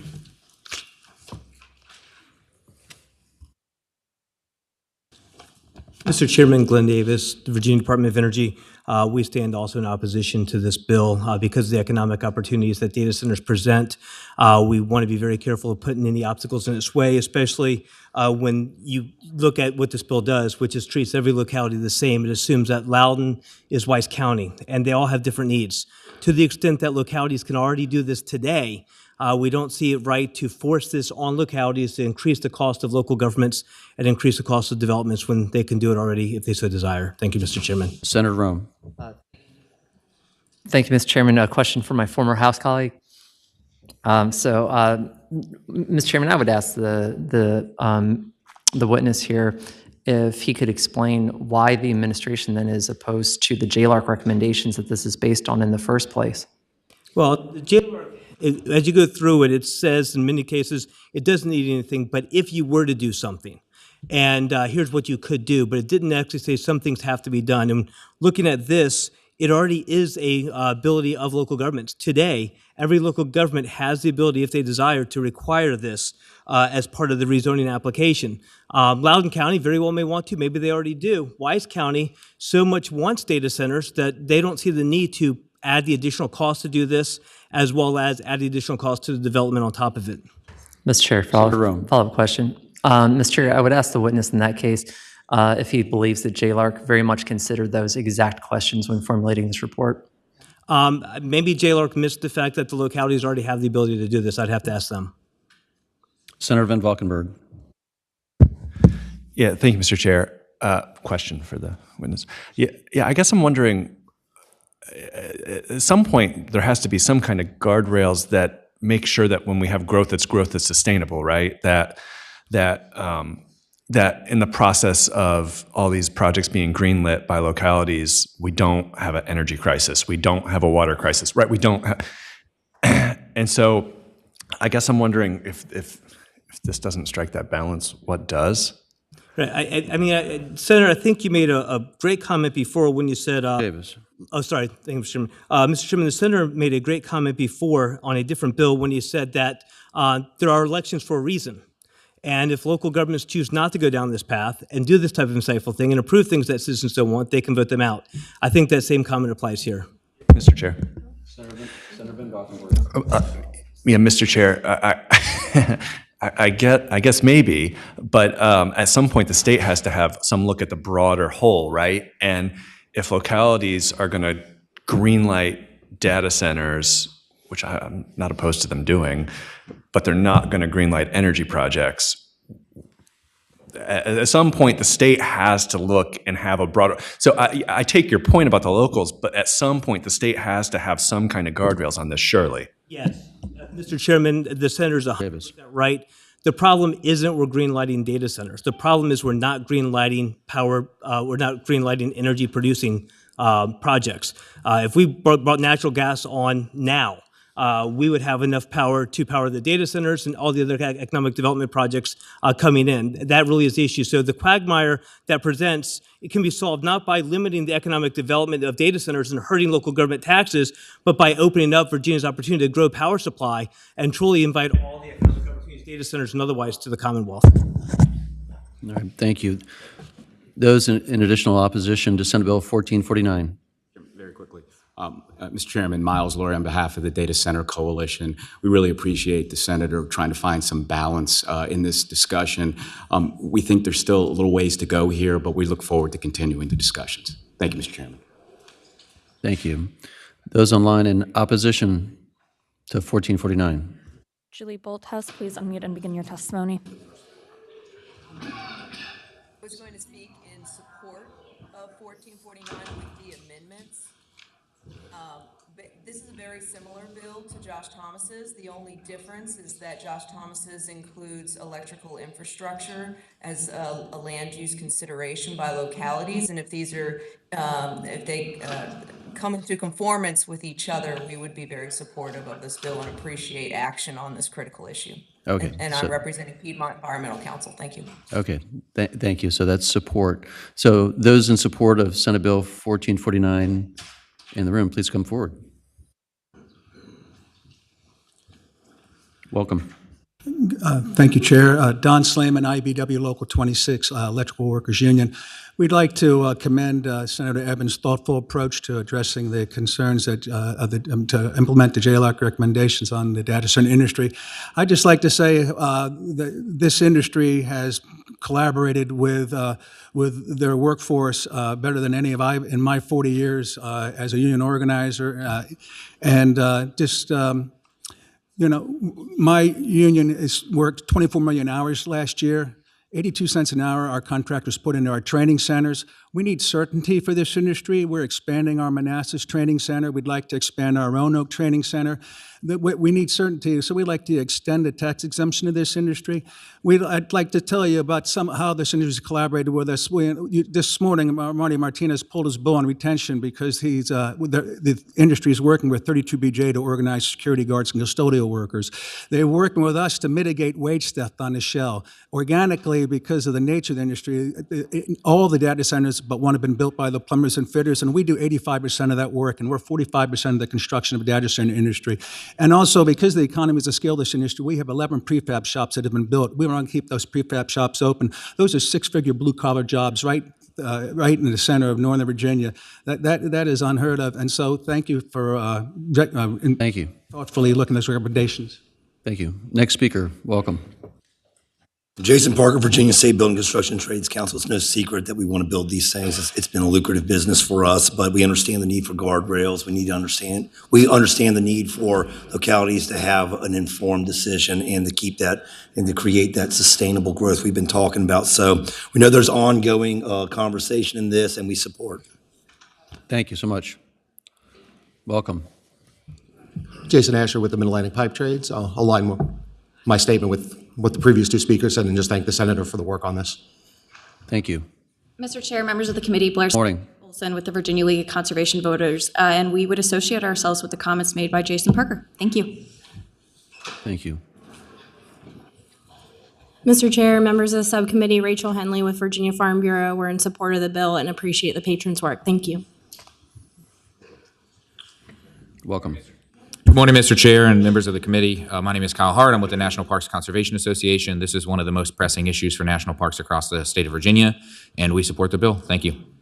Thank you. Mr. Chair, members of the committee, my name is Peter Anderson with the Appalachian Voices. Since Wise County has been invoked a couple of times this morning, I just wanted to note that historically our organization has supported data center development in Wise County at the Mineral Gaps Data Center. But we want to thank the senator for bringing this thoughtful bill, which we think strikes a good balance with allowing localities to make informed decisions. So we support the bill and thank the patron.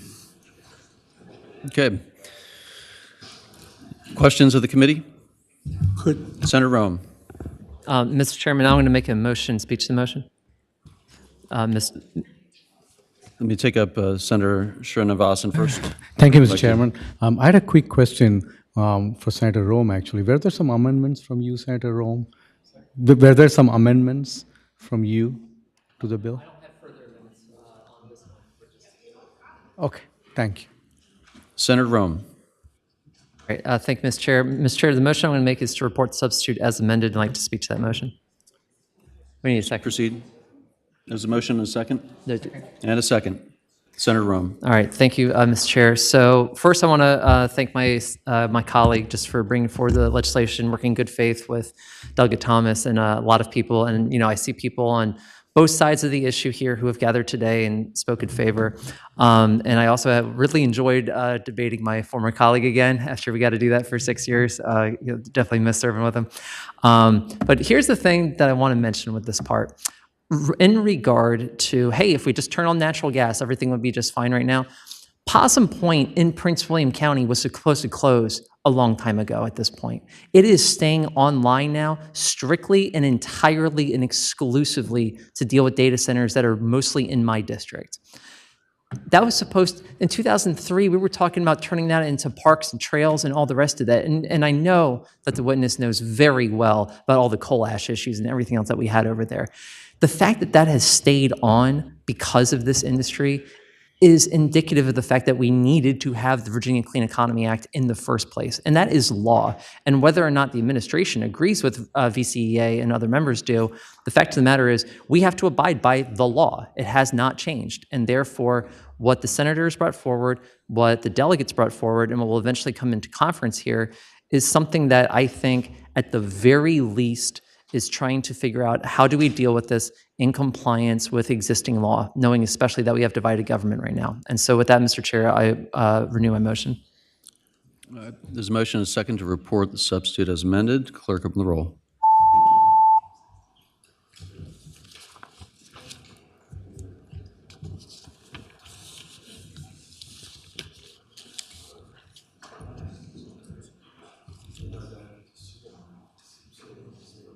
Ayes 12, noes 3.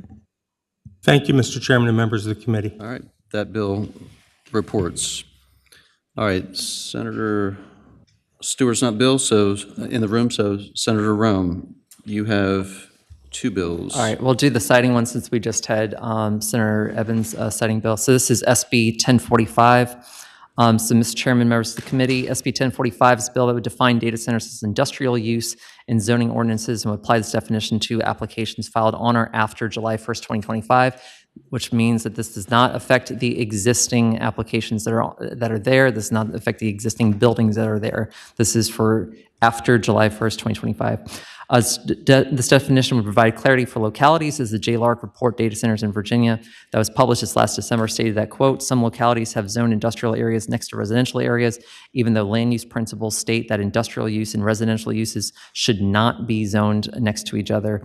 Based on the findings from the JLARC report and directly from my constituents, this has led to significant impacts to residents who do not believe that their homes, schools, and libraries should be located near an industrial data center. And based on land use principles, both residential and industrial areas should not be zoned near one another. And Mr. Chair, with that, I will also note that in the actual JLARC report itself, Prince William County was called out repeatedly on multiple pages here for basically land use decisions here that affects your district and mine on pages 78 and 79. And likewise, the report explicitly defines data centers as being industrial use. And even though on page 83, JLARC said that state intervention does not appear warranted, but localities should consider using key practices in data center ordinances and decisions. When you get to page 84, the top one of those localities should implement several practices to minimize residential impacts. Number one is classify data centers as an industrial use in their zoning ordinances. That is on page 84 of the JLARC report. And the disagreement I had with JLARC was very simple on this, which is If you ask 133 localities to do this, they will not do this over the next year. It's not going to happen. If you have uniformity via state code, that means all 133 localities are having to play on the same level playing field without one locality having a benefit over the others because they all have to have that same definition. The questions of the patron?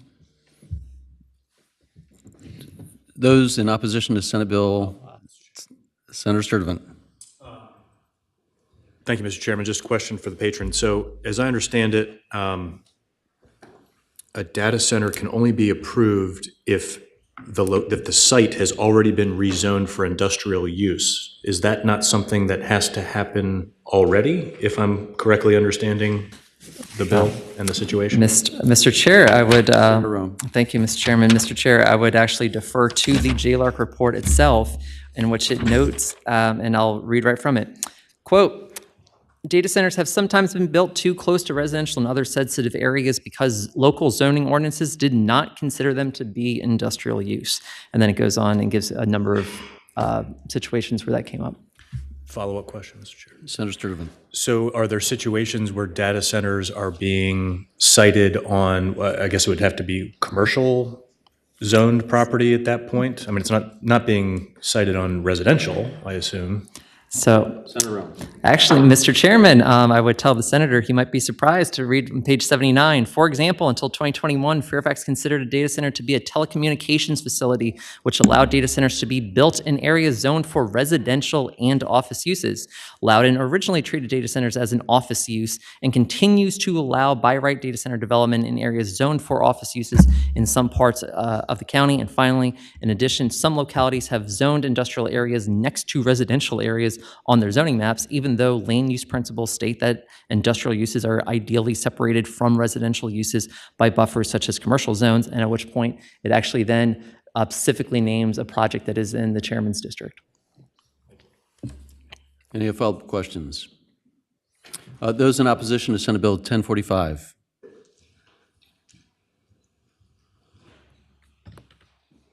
Welcome. Mr. Chair, Josh Levy with the Data Center Coalition. We are an association of leading data center owners and operators who maintain infrastructure and teams across the Commonwealth. As the senator indicated, the recent JLARC report did look at these issues and did conclude that state intervention is unwarranted. It says, although some stakeholders have advocated for greater state involvement in land use decisions, there's not currently a compelling reason for a state role in setting requirements for data centers or in approval decisions. Localities define their zoning ordinances and different underlying land use rights to zoning types based on their vision for their jurisdictions, and there are many considerations: what they're trying to protect, what they're trying to promote, whether they are rural, urban, suburban, transportation needs, challenges, and so on. I am aware of situations where you have industrial zoning that is directly adjacent to residential zoning, and I'm also told, Mr. Chair, though I don't see VACO in the audience, that there are localities in Virginia that don't have industrial zoning. So for all those reasons, we would oppose this legislation. Thank you. Next speaker. Mr. Chair, Jason Parker, Virginia Building Trades, we oppose. Thank you. Next speaker. Jason Asher with the Mid-Atlantic Pipe Trades, we oppose. Okay. Any other speakers? Any support? Again, support for Senate Bill 1045.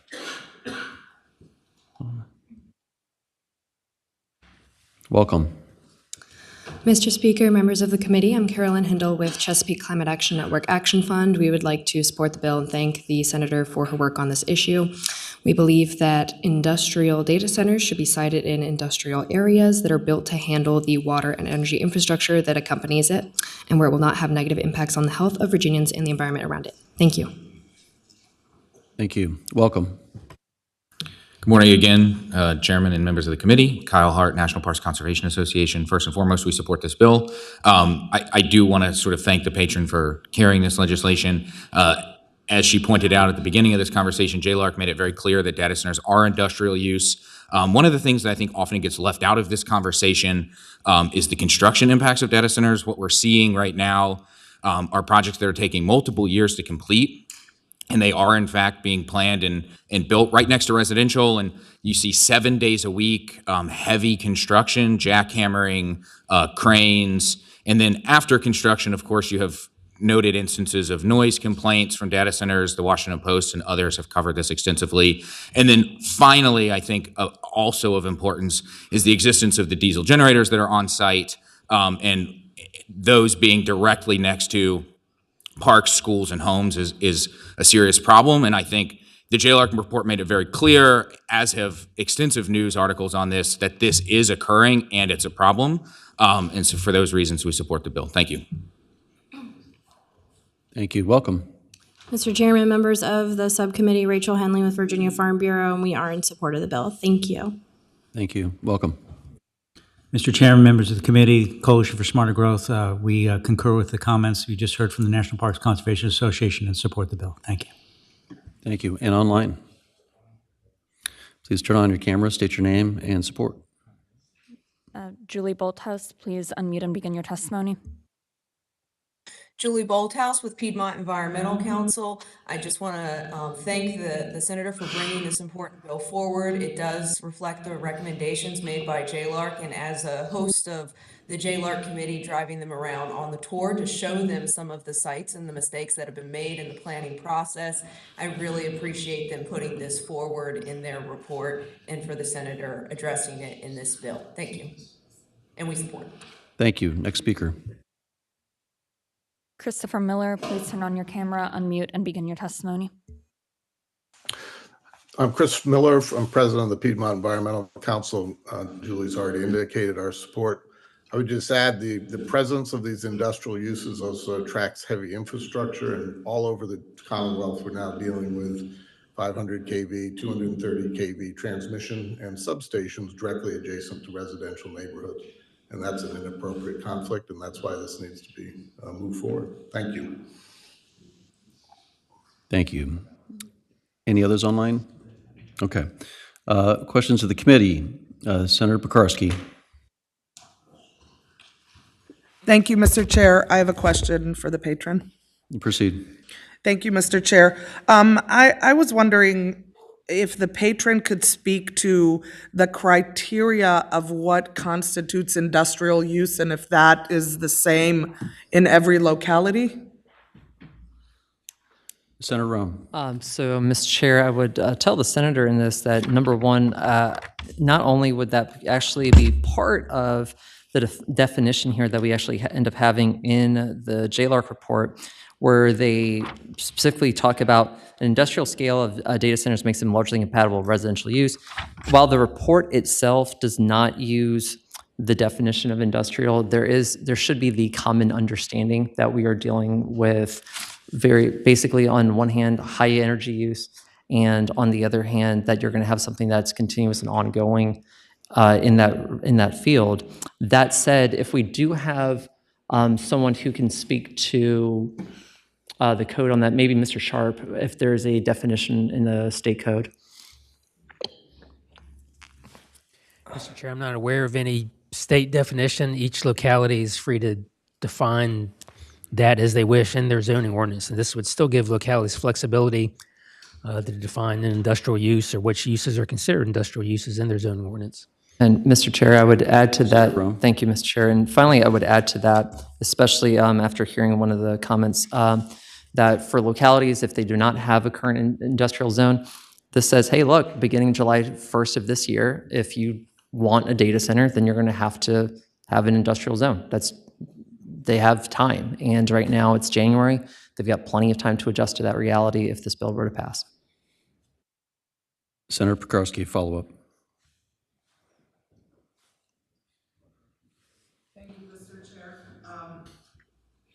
Wrong. Okay.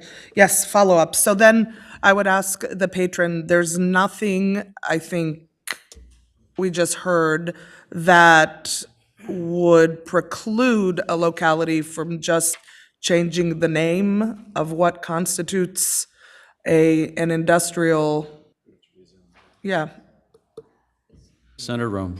Mr. Chair, common practice for localities states that if you're going to have industrial, you're supposed to have a buffer in the first place. It's actually part of one of the things that came up in the JLARC report. So if you have an industrial, there's going to be at least some area that's non-developed before you get to a residential area, for example. Follow-up, Senator Prokarski. Mr. Chair, just a comment. I guess what I'm hearing from my local government, and, you know, I have not worked with zoning or anything like that, but we have different types of industrial use, and it varies how far away they are from residential properties, and sometimes commercial use is further. So I actually fully support ensuring that we have that buffer. You know, one of the issues that came out in JLARC was about Fairfax County. It was actually in my district, and it's something that I'm extremely concerned about. I just don't know if this is going to help or muddy the waters. So, Mr. Chairman. thank you. Mr. Chair, what I would say is that if this bill were to go into effect and then beginning on July 1st of next year, that any of us who have localities that are interested in pursuing these projects would be able to work directly with them. For example, make sure that number one, that their zoning maps are going to be following the recommendations here from JLARC. Number two, that we're able to establish that if they're only going to go into industrial zoned areas, if you have multiple definitions for what an industrial zone is in that area, at least that is eliminating it from commercial office, for example. Again, considering that a number of Northern Virginia localities have been allowing these to go into what essentially equates to office parks. This will make sure that at the very least, we are simply dealing with the definition of industrial use in a locality as opposed to putting them in areas that are inappropriate for that. Senator Van Valkenburg. Okay. Any other questions from the committee? I'll just have one note of caution from my own perspective. I completely agree with the senator's premise and bill. There should be appropriateness, and some of the examples cited for Prince William County, there was a lot of interesting back and forth with the local supervisor and flip-flopping on different issues where it should have been residential, then it was disapproved, and then approved for data center, and then another project that was going to be data center flipped back to residential. And so there's a lot of history with some of these projects, and it was to the local board's authority to do and approve or deny. My concern is when we actually have innovation where we want to use the heat exchange from a data center for other buildings, and where you have mixed use, commercial, industrial, or others, where you could actually use the heat produced from a data center to offset. They do that in Europe and other places right now, where you actually, it's more energy efficient, where you have that exchange. And my only concern is purely designating and narrowing that in would be a little prohibitive. And again, I'm not opposed to the concept at all, but that would be my caution. Mr. Chairman. Senator Rome. Mr. Chairman, just speaking to the bill, what I would say to, well, you in this case, is if the locality in question here or any locality that were to have an industrial zone map at this point, and that's the only area where data centers could end up going, if they had a future project where they could have reciprocal energy usage, and so that they're able to take the heat from that to put something else, they could have a commercial zoned property that would be adjacent to that industrial one, where they're able to establish the infrastructure that they need in order to heat it or deal with it. At the same time, on the ground as we speak right now, that is prospective as opposed to where the code is in Prince William County in particular, what our ordinance currently calls for. And so I would not say that this would be interfering with anything that has already happened as terms of prospective. I think that there's ways that this could be dealt with at the local level that this bill does not prohibit. Any other questions from the committee? Move to report. All right, there's a motion and a second to report Senate Bill 1045. Clerk, open the roll.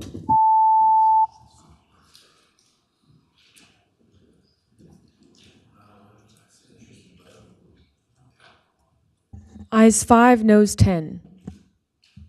All right, that bill fails to report. Next up, you have Senate Bill 1046. Senator Rome, and Senator Rome, you want to pause for a minute? I know we have Senator Stewart. Is that all right with you? Oh, yeah. He's Okay. carrying a bill I asked him to. All right, Senator Stewart. Thank you. Mr. Chairman, Bring your attention to Senate Bill 899. Senator Stewart. 899, and I promise I'll be quick. Mr. Chairman, so in the part of the world that I represent, I have the Rappahannock River. And the Rappahannock runs from above Fredericksburg, and I represent from Spotsylvania all the way to the Chesapeake Bay, and I have both sides of it. And it's a big concern to folks how much water is being drawn out of it, for what purpose, if the withdrawals are going to cause the salinity line to come up the river such that the farmers can't irrigate their crops anymore. We have been told east of 95, and I know the chairman knows this, that we're all going to have to come off of the Potomac Aquifer because it's shrinking. Chairman remembers the bill I put in for Toxamont, that neighborhood up there, because they told they had to come off and do something else. We're seeing that all within. So we see that pressure on the aquifer, we're moving to the river. But we don't know the extent of what's going to happen. So the reason that I brought this bill with Senator Rome is because it really impacts my area. And what this says is localities can include the water use estimates for data center in their zoning ordinance as part of the information they collect. Doesn't stop them from doing it. It doesn't say that they have to do it. It simply gives them permission to get that information as part of their decision-making process for the data center in that area. It was a JLARC recommendation, as I understand it, although some would say wasn't that way. I don't know. But the bottom line is this: the county should be able to know the use estimates because, for instance, King George County, I think, has 8 years left to be on the aquifer before they have to move to the Rappahannock River. And we see competition from Spotsylvania and other areas withdrawn from the river. The point of this is we've got to have all this information in order to properly plan. And I think it's really important to have this information. I don't think it jeopardizes or injures any of the data center companies. I've heard people say it's a matter of national security. I don't know how that would be, because if they get the entitlements on the property to build the data center, then they then have to go to DEQ to apply for the water withdrawal, and that information then becomes public. So it's going to be public once they get the permit from DEQ for the withdrawal anyway. I don't know why we shouldn't let the localities have that information before they give the entitlements to the property. I'll try to answer any questions that I can. Thank you. You have several questions from the committee. We have Senator Van Valkenburg, followed by Senator Rome, followed by Senator Durant. Thanks. Senator Van Valkenburg. Mr. Chair, I think my question's for Jeff, which is to ask how this bill interacts with Senator Evans' bill that we just passed, because that also included local ordinances and water. And so I don't know if, are they in conflict? Are they compatible? How do the two go together? Mr. Sharp. Mr. Chair, this bill applies solely to zoning ordinances and what localities may include in their zoning ordinances. So I don't have Senator Evans' bill in front of me right now. I don't think that conflicts with Senator Evans' bill did. It's the answer to that question, I think. Senator Sturtevant. Mr. Chairman, I responding to Senator Van Valkenburg, I think Senator Evans' bill only dealt with data centers that used 100 or more megawatts. Senator Rome. Here. Thank you, Mr. Chair. Mr. Chair, I'd ask the question for the patron. Mr. Chair, I would ask the patron if this bill does not mirror almost verbatim recommendation number 6 on Romanet 12 of the JLARC report that states, the General Assembly may wish to consider amending the Code of Virginia to expressly authorize local governments to, Romanet 1, require proposed data center developments to submit water use estimates, and Romanet 2, consider water use when making rezoning and special use permit decisions related to data center development. Yes. Senator Stewart. Yes, Mr. Chairman. Senator Rome's correct. Senator Durant. Thank you, Mr. Chair. I just was looking at, with the JLARC recommended, did they also suggest potentially expanding it to just beyond data centers? Or when it comes to how much water that in another project would be, or is it just, was that JLARC recommendation just limited to just data centers? Was there, Mr. Chairman, I thought it was data centers because that's what the JLARC study was about. That's what I thought. I don't know, is it, yeah, it's I don't know if there's maybe in other committees, was there any discussion about whether other projects that are not data centers would also, that be factored into that consideration? Senator Durant, the bill's before the committee, and so certainly the language is before the committee to have this debate and understand. discussion of whether it applies to something beyond data centers into other high water consuming industries. I understand that, Mr. Chair, and I certainly respect that, you know, what is before us, but I guess as a legislator, we look at the larger scope of if we are, you know, I guess honing in on what data centers doing and what they're dipping into our water supply, and if there are other projects that are not being factored into, if they have a high water usage that should be, that's, you know, we have to kind of ruminate about that too. So, but I certainly understand that. Does the senator want to provide an amendment to the language to? No, thank Jeff you. has language? Okay. No. Any other questions of the committee? Mr. Chairman, that's bill. All it does is it allows the locality to, under their zoning ordinance, collect that information about water use so that they can plan for their citizens. That's the bill. Senator Srinivasan. Thank you, Mr. Chairman. Is this, Senator, is this a permissive bill or is it a requirement? No, it is a permission. You may do it. It's not a mandate. Thank you, sir. Thank you, Mr. Chairman.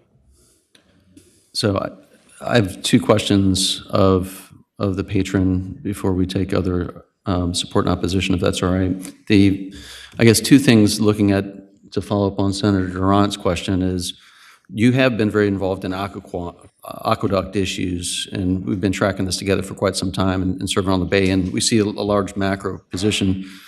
Why not also include larger industry consumers? Because I think it is relevant to what should occur in a community and the percentage, right? If you're drawing down an aquifer, you should understand what those impacts of the project, and there's probably manufacturing and other facilities that could also draw considerable amount of water from that same aqueduct. Mr. Chairman, I wish there were all these other industries that wanted to manufacture and create jobs in these areas that we're talking about. We're not seeing those right now. The pressure comes from data centers. And so the JLARC study was limited to data centers, just trying to understand, you know, this is not about running them away. It's not being anti-data center. It merely is just having the information we need so that the localities can properly plan. As you're aware, water is going to become one of the most difficult issues we have over the next 10 years. And so knowledge is power. We need that information to make sure that we're being responsible with that resource. And I don't want to expand it. You know how complicated it gets when you start adding other things in.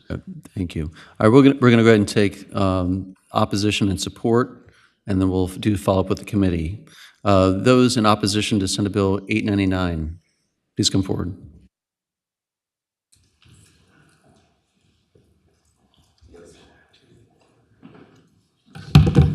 Mr. Chair, Josh Levy with the Data Center Coalition. To respond to the question, I think that was asked by one of the committee members, the recent JLARC report on data centers indicated that about 83% of data centers in Virginia use the same amount of water or less than a large commercial office building. But this legislation applies only to data centers. The JLARC report indicates that the clarification they're recommending here could potentially be extended to other development types with the potential to use large amounts of water. So that was suggested.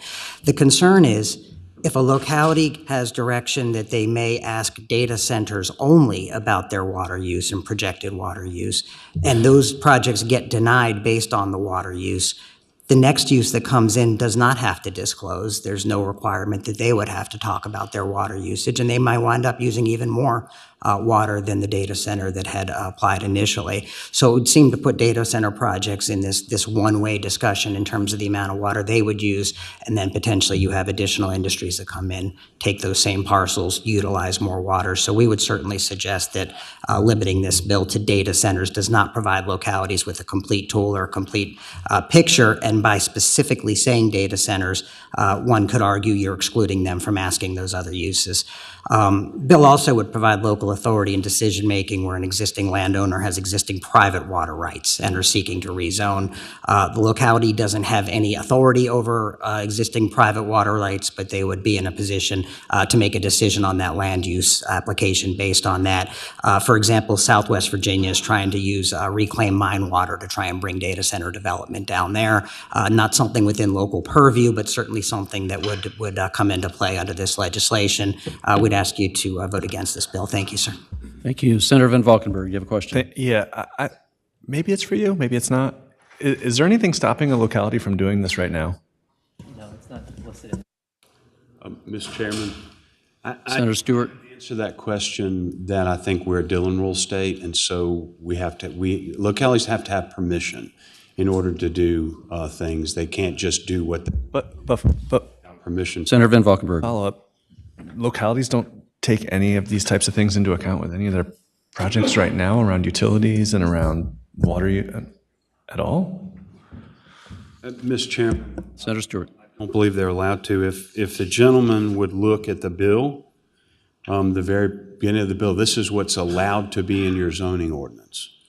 And it is not listed. So as a Dillon rule state, if it's not specifically set out or necessarily implied, they cannot do it. Next speaker, please. Hold on. I'm sorry. Senator Van Valkenburg. All right, well, sorry, Mr. Chair, but now I'm in the posture of Senator Durant. If it's truly the case that localities cannot take into account water for anybody, ever, that's what the bill should be. All right, we'll save that for after we get through Chief, thanks. those who are there to testify. Thank you. Senator Van Valkenburg, please. Mr. Chair, Jason Parker, Virginia Building Trades. We feel like this is targeting, singling out a very important industry for the construction industry. Thank you. We oppose. Thank you. Welcome. Good morning. Sebastian Fetzlak here on behalf of the iron workers. We oppose. Good morning. Greg Davis, on behalf of the steam fitters, Local 602, we stand in opposition. Thank you. Welcome. UA Local 5, plumbers and gas fitters, retired, Virginia Building Trades. I just came from another subcommittee meeting, and we're going to need a lot more data centers. We oppose. Thanks. Okay, I'm not sure what's going on that committee, but all right, those in support of Senate Bill 899, please come forward.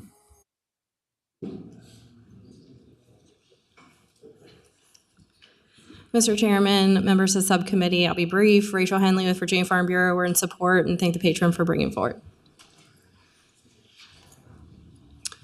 Mr. Chair, members of the committee, Patrick Fanning with the Chesapeake Bay Foundation. We support the bill. We want to thank the patron for bringing it, especially as more localities who have not dealt with this sort of use are seeing data centers being proposed. We think adding this explicit authority would be beneficial so they can plan in advance.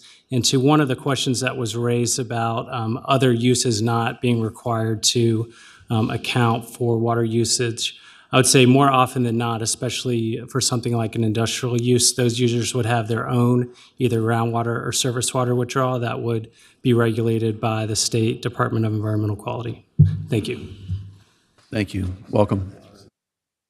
Morning again, members of the committee. Kyle Hart, National Parks Conservation Association. We support what Patrick just said with the Chesapeake Bay Foundation.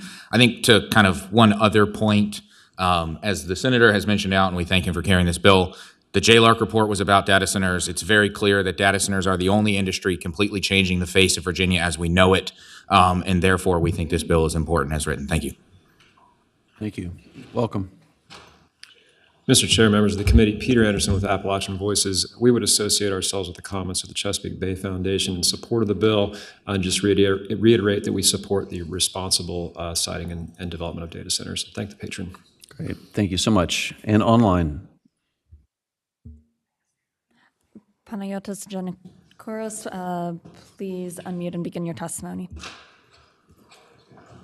Mr. Chair, Panayotis Giannakouros, community economist and statistician with Virginia Progressives.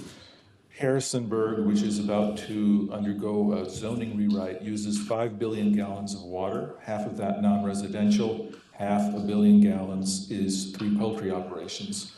Our single data center doesn't break the 1% threshold into the top 5 users.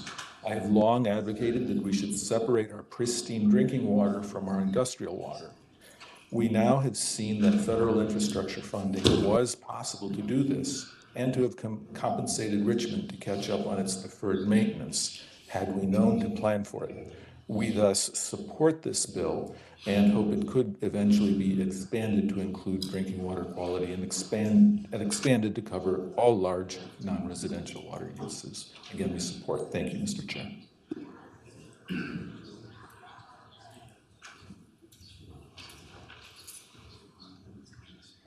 Next speaker. Christopher Miller, please turn on your camera, unmute, and begin your testimony. Mr. Chairman, Senator Stewart, thank you for introducing this bill. Going forward, data centers and the energy they require are going to be the most intense water consumption in the state. And Department of Energy, Berkeley Labs has identified this as a major national issue. All over the globe, national governments are taking this seriously. We should do so as well in Virginia.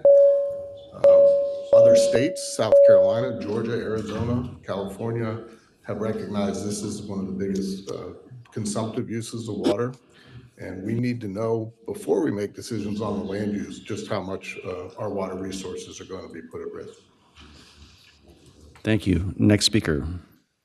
Julie Bolthouse, please unmute and begin your testimony.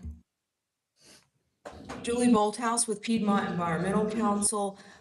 I just want to note that I think localities already can ask for this information, but as the JLARC study said, the world is not black and white, and many localities aren't sure about that authority. And because, as was stated, we are a Dillon Rule state, explicitly giving them that permission, I think is a helpful thing to do, and I appreciate the senator bringing this forward. One of the other things, though, I want to quickly note is that Google had to disclose their information on water usage due to court cases.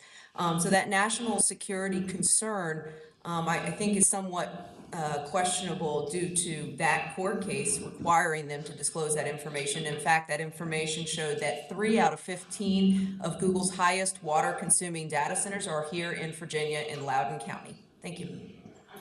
Thank you so much. Does that conclude our online speakers? Yes, it does. Okay, moving to follow-up questions from the committee. We have Senator Williams-Grave, followed by Senator Pekarsky, followed by Senator Van Valkenburg. Senator Pekarsky. Just a comment.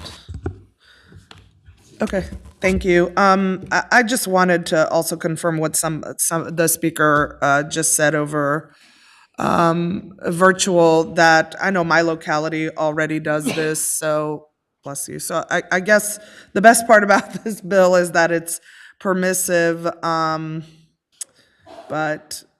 I always have heartburn about bills that tell you can do something you can do. I mean, I understand we're a Dillon state rule, but anyway, that's where I am. Thank you. Senator Van Valkenburg. Thank you. So, thank you, Mr. Chair. So this is a question for Jeff again. Sorry, Jeff. But kind of, my locality also already does this. And so I guess the permissiveness puts me at ease, but I also want to make sure that we're not doing harm. So Jeff, if this provision was to go into effect, would we be then saying that other major projects are carved out from that process, or are we not? So in other words, if, let's say my locality is already doing water estimates for something that's not a data center that requires a lot of water, okay, and then we pass this, would this then be interpreted as saying my locality couldn't do it for that other thing, or would it not? Because that's going to determine my vote. Mr. Sharp. Mr. Chair, just as you've heard other people express that argument this morning, if there was litigation over whether Henrico had authority to do X, Y, or Z, someone could raise that issue at that time as well. There's nothing to prevent them from raising that issue. So I think, Senator Stewart, I think there is some relative consensus in terms of the broader applicability of industrial users as a relevant policy question before the body versus one industry is what I'm hearing some consensus on the committee. Well, Mr. Chairman. And so if you all don't like the bill, just kill the bill. You don't have to expand it to. Senator Stewart, we're not. I think there's. Senators, all right, the committee will come to order. I think the committee is in general consensus. It's an important question to be asked, and I think there's general support for the concept of the bill. And so, well, Mr. Chair, maybe I'll ask Senator Stewart or another lawyer that practices.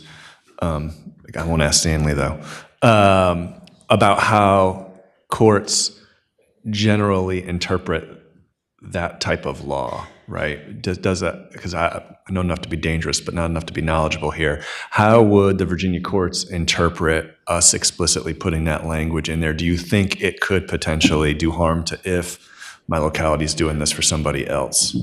Senator Stewart. Chairman, so I've been doing zoning work and litigation for 30-some years, and I've heard some of the craziest arguments you've ever heard. And those typically are summarily dismissed by the court. What this would do is it would make it clear that localities could request this information through the zoning process. Localities are limited as to what they can request, the information and there are good reasons for that sometimes. Sometimes you don't want them to discriminate. There are a number of reasons why you would limit what they can ask for. All this does is make it clear. But to use this to say, well, if they put this in, then you can't ask for something else, a court would, I think, would summarily dismiss that as a disingenuous argument.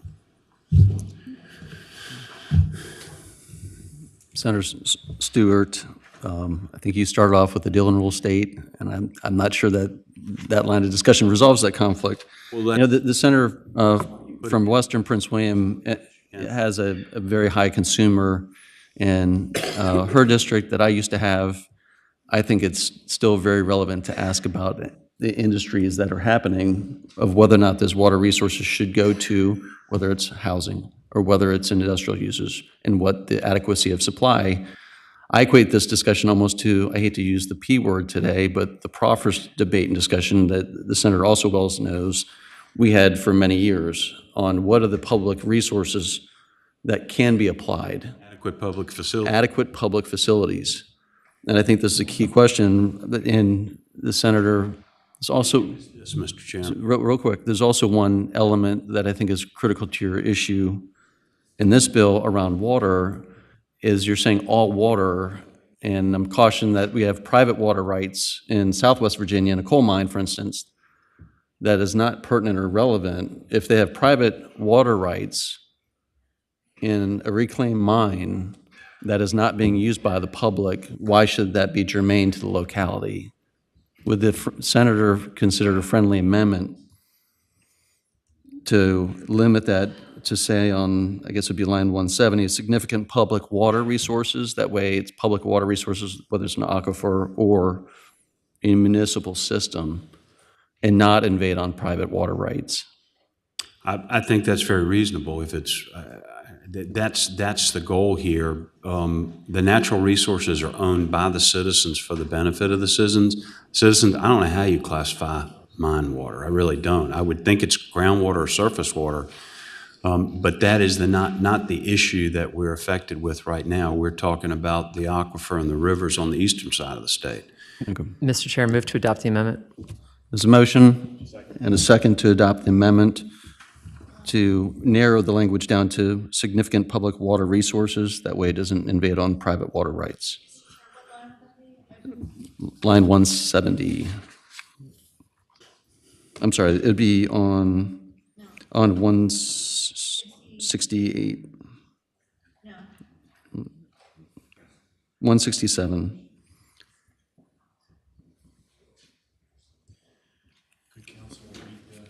So, here, Jeff, here you go.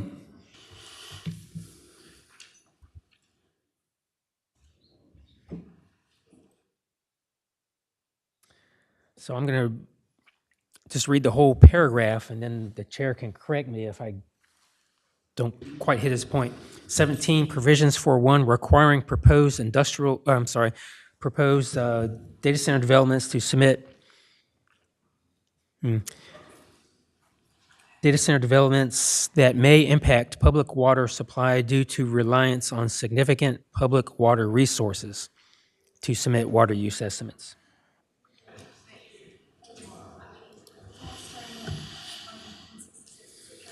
Yes. So I don't, Jeff, you got the copy. So if it's after, basically after water, ruminant 2, correct? Number 1, requiring data center developments. Mr. Chairman, can I make a suggestion? Senator Stewart? If you want to do what you just said, if you go to line 167 and it's when it says considering water use, there just put from public resources when making rezoning special, et cetera. You just add those 3 words and I think it accomplishes your goal. Mr. Chair, I will withdraw my amendment, our motion, and renew it with what the senator just said. All right, this motion is second on the amended language. All in favor say aye. Aye. Aye. Those opposed? The amendment is before us. Move to report And as then- amended. So the follow-up is to, the question before the committee is whether or not to open that to industrial users, and whether or not the locality is going to consider the total use and impacts, or to one. Is there an amendment on that language? Mr. Chair, would it even, or another way to do that would be to just put a sentence at the end that says that, this is silent to other users, or some language around that? I'll rely on council, but the same effect would be It's to the same say high thing, industrial yeah, users, yeah. or industrial users would cover a fair swath of it all. But Mr. Sharp.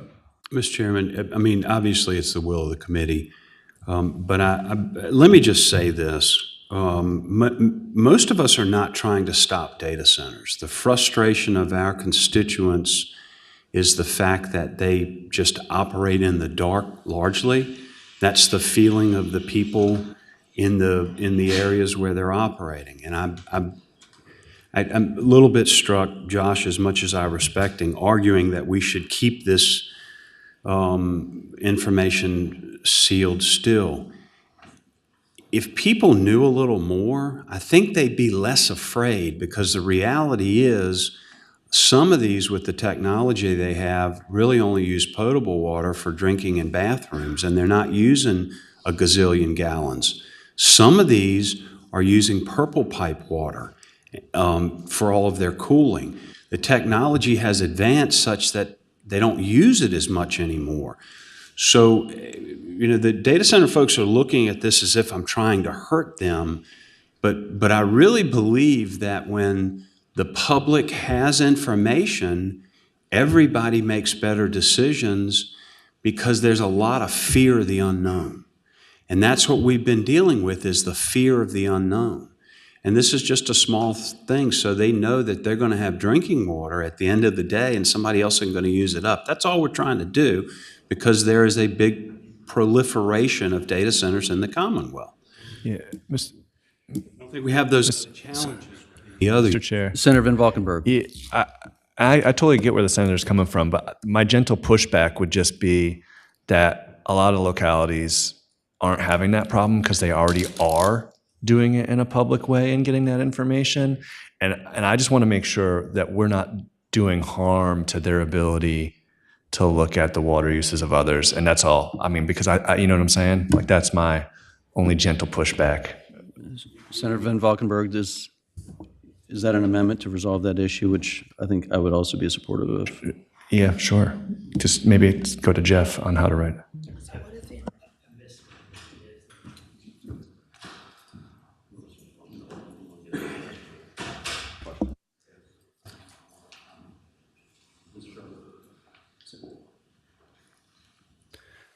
Mr. Sharp, the senator's question is relevant to how to resolve the total macro water use question.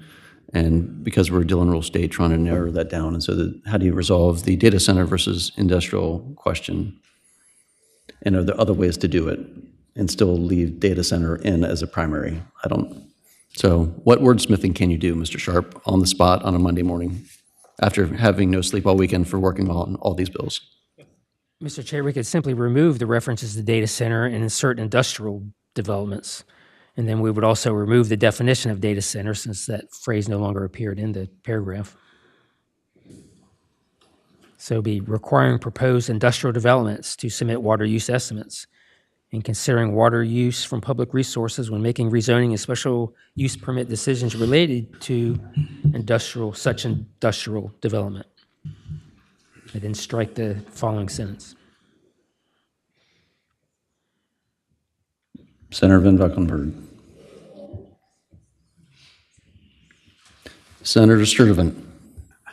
Just a question for the patron, I think, on this issue. The statute we're looking at says a zoning ordinance may include, among other things, reasonable regulations and provisions as to any or all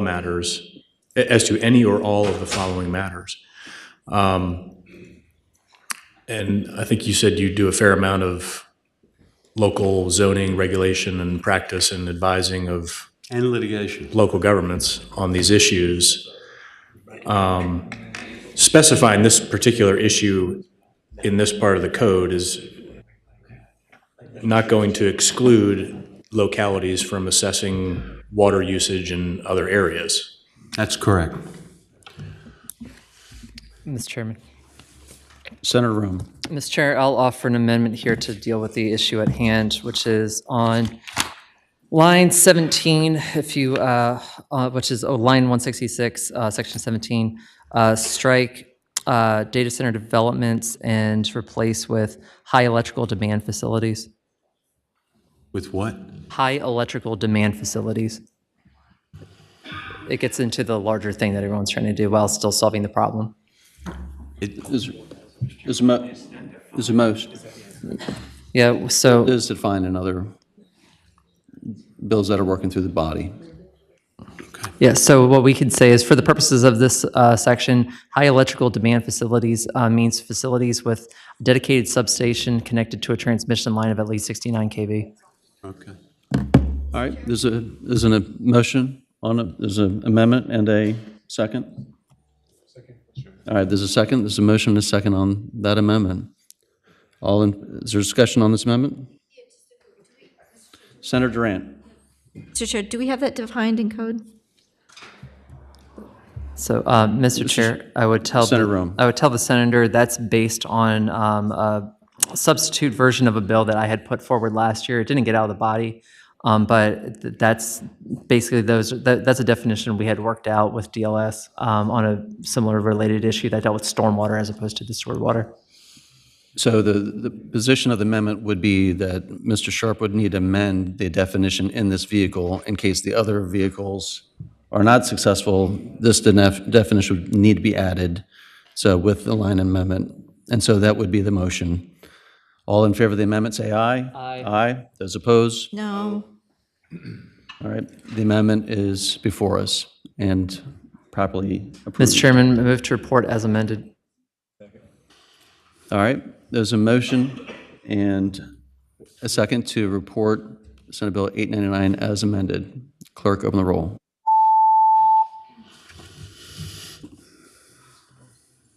Damn. My own team voted against me.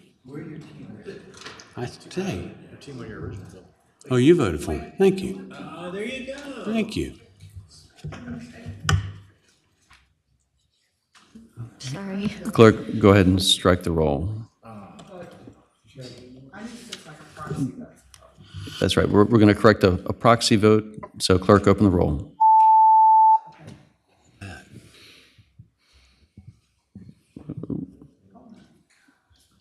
There we go. What? Lots of changes. Clerk, close the roll. Ayes 7, no 6, 2 abstentions. That bill reports, Mr. Stewart. Committee. And Senator Rome, you have Senate Bill 1046, the last bill up on our docket. All right, Mr. Chairman, I'm going to note that you've offered a substitute this, that I just saw this morning. So I'll introduce my bill, and then if we want to move your substitute. Okay, Mr. Chair, members of the committee, SB 1046 addresses the growing presence of data centers to communities while ensuring quality of life for residents is maintained. Bill sets clear guidelines for the siting of data centers with a focus on noise abatement. It requires that any local land use application for data center be approved only after specific notice and noise mitigation requirements are met, specifically community notification engagement, sound mitigation design, ongoing noise monitoring, and backup power generator transparency. And the bill strikes a balance between supporting the growth technology sector and protecting the well-being of residents by providing clear guidelines for noise control, transparency, and community involvement. We ensure that our neighborhoods can coexist with these essential facilities without undue disruption. Ask your support for advancing the bill, and I'll also notice that we did this in part based on the JLARC report. Questions of the committee? So the committee has prepared a substitute to deal with, I think, the predominant noise issue that the senator is getting at. There's some other areas that I think they're covered up by other sections of the code, which I know you're very interested in terms of generators. And we've been having discussions over the weekend about how to narrow and provide provisions that I think at the basic essence, which is how do we provide for the right context to provide a process of both requesting, understanding noise as applications are moving forward. And so there's a committee substitute to, I think, address most of those issues in, I think, a more uniform fashion, and I would so offer and so move. In a second, it'll be online. And is there a second on the substitute? There's a motion and second of the substitute. All in favor say aye. Aye. That's, I'm sorry, any opposed? One opposition? All right. That substitute is before us. All right. Senator Rome. So that, Ms. Chair, I'll just note that going forward with it, and yeah, I do want us to get, something out with this today. I would consider this to basically be a live document at this point so that you and I can continue our conversations with it. But in particular, from the introduced bill that's not in the substitute version, there's section G, which says any noise ordinance adopted by a locality shall set maximum allowable sound levels for data centers, including by 1, using alternative low-frequency noise metrics, and 2, setting noise rules and enforcement mechanisms in zoning ordinance separate from existing noise ordinances. That came directly out of the JLARC report, and so I would hope a final version of this would accommodate that section as well. All right, so we're going to take those in opposition to Senate Bill 1046, followed by those who support Senate Bill 1046. Those in opposition to 1046, please come forward.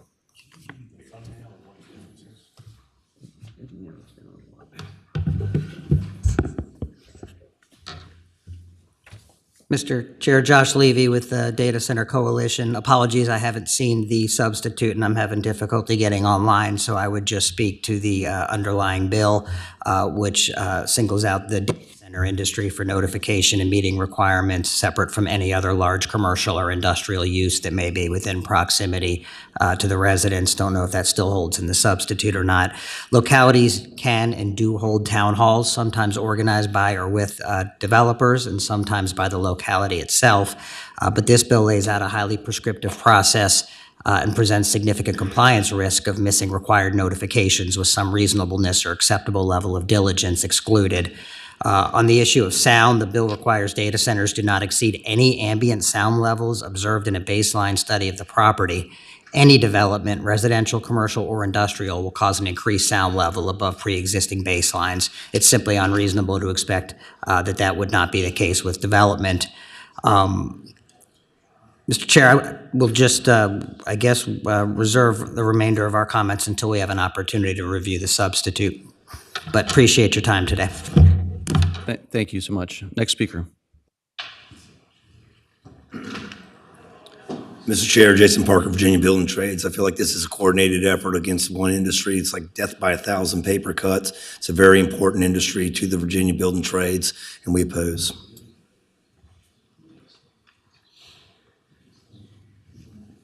Welcome. Thank you. Craig Davis, Steam Firs Local 602, we oppose as well. Thank you.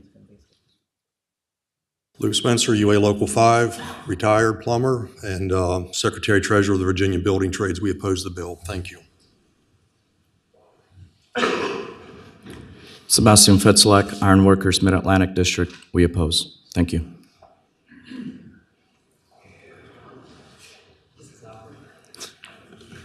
Good morning. IBEW Local 26, David Palla. We oppose the bill.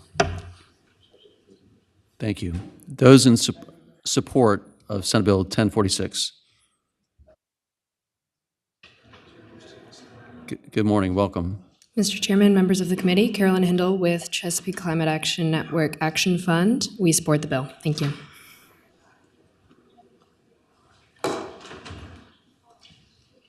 Any others online? Okay.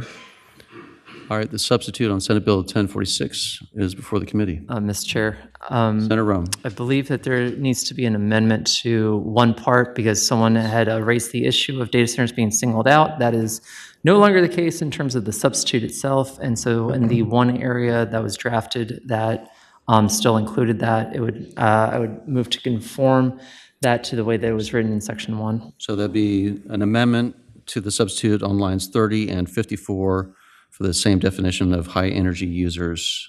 Is there a second?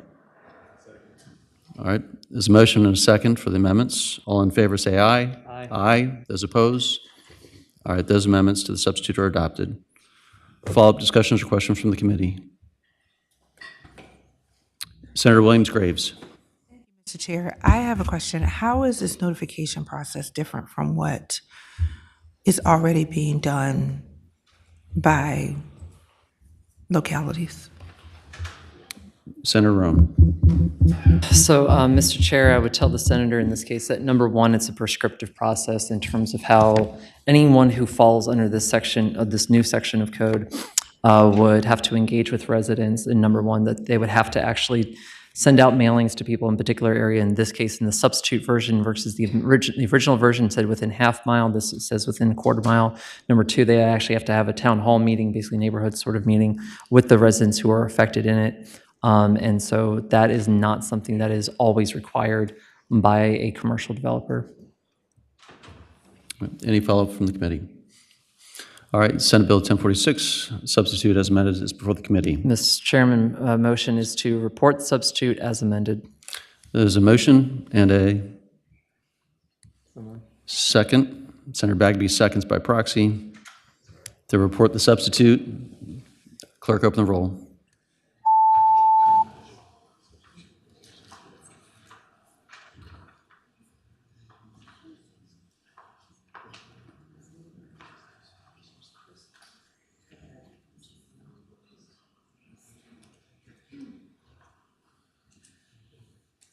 Ayes 5, noes 6, 4 abstentions. All right, that bill fails to report. Clerk, does that complete our docket? And that completes our docket for the year. I wanted to thank our staff and our pages. Before we wrap up, though, we have 2 pages. So you've helped us today, so quickly introduce yourself and where you're from.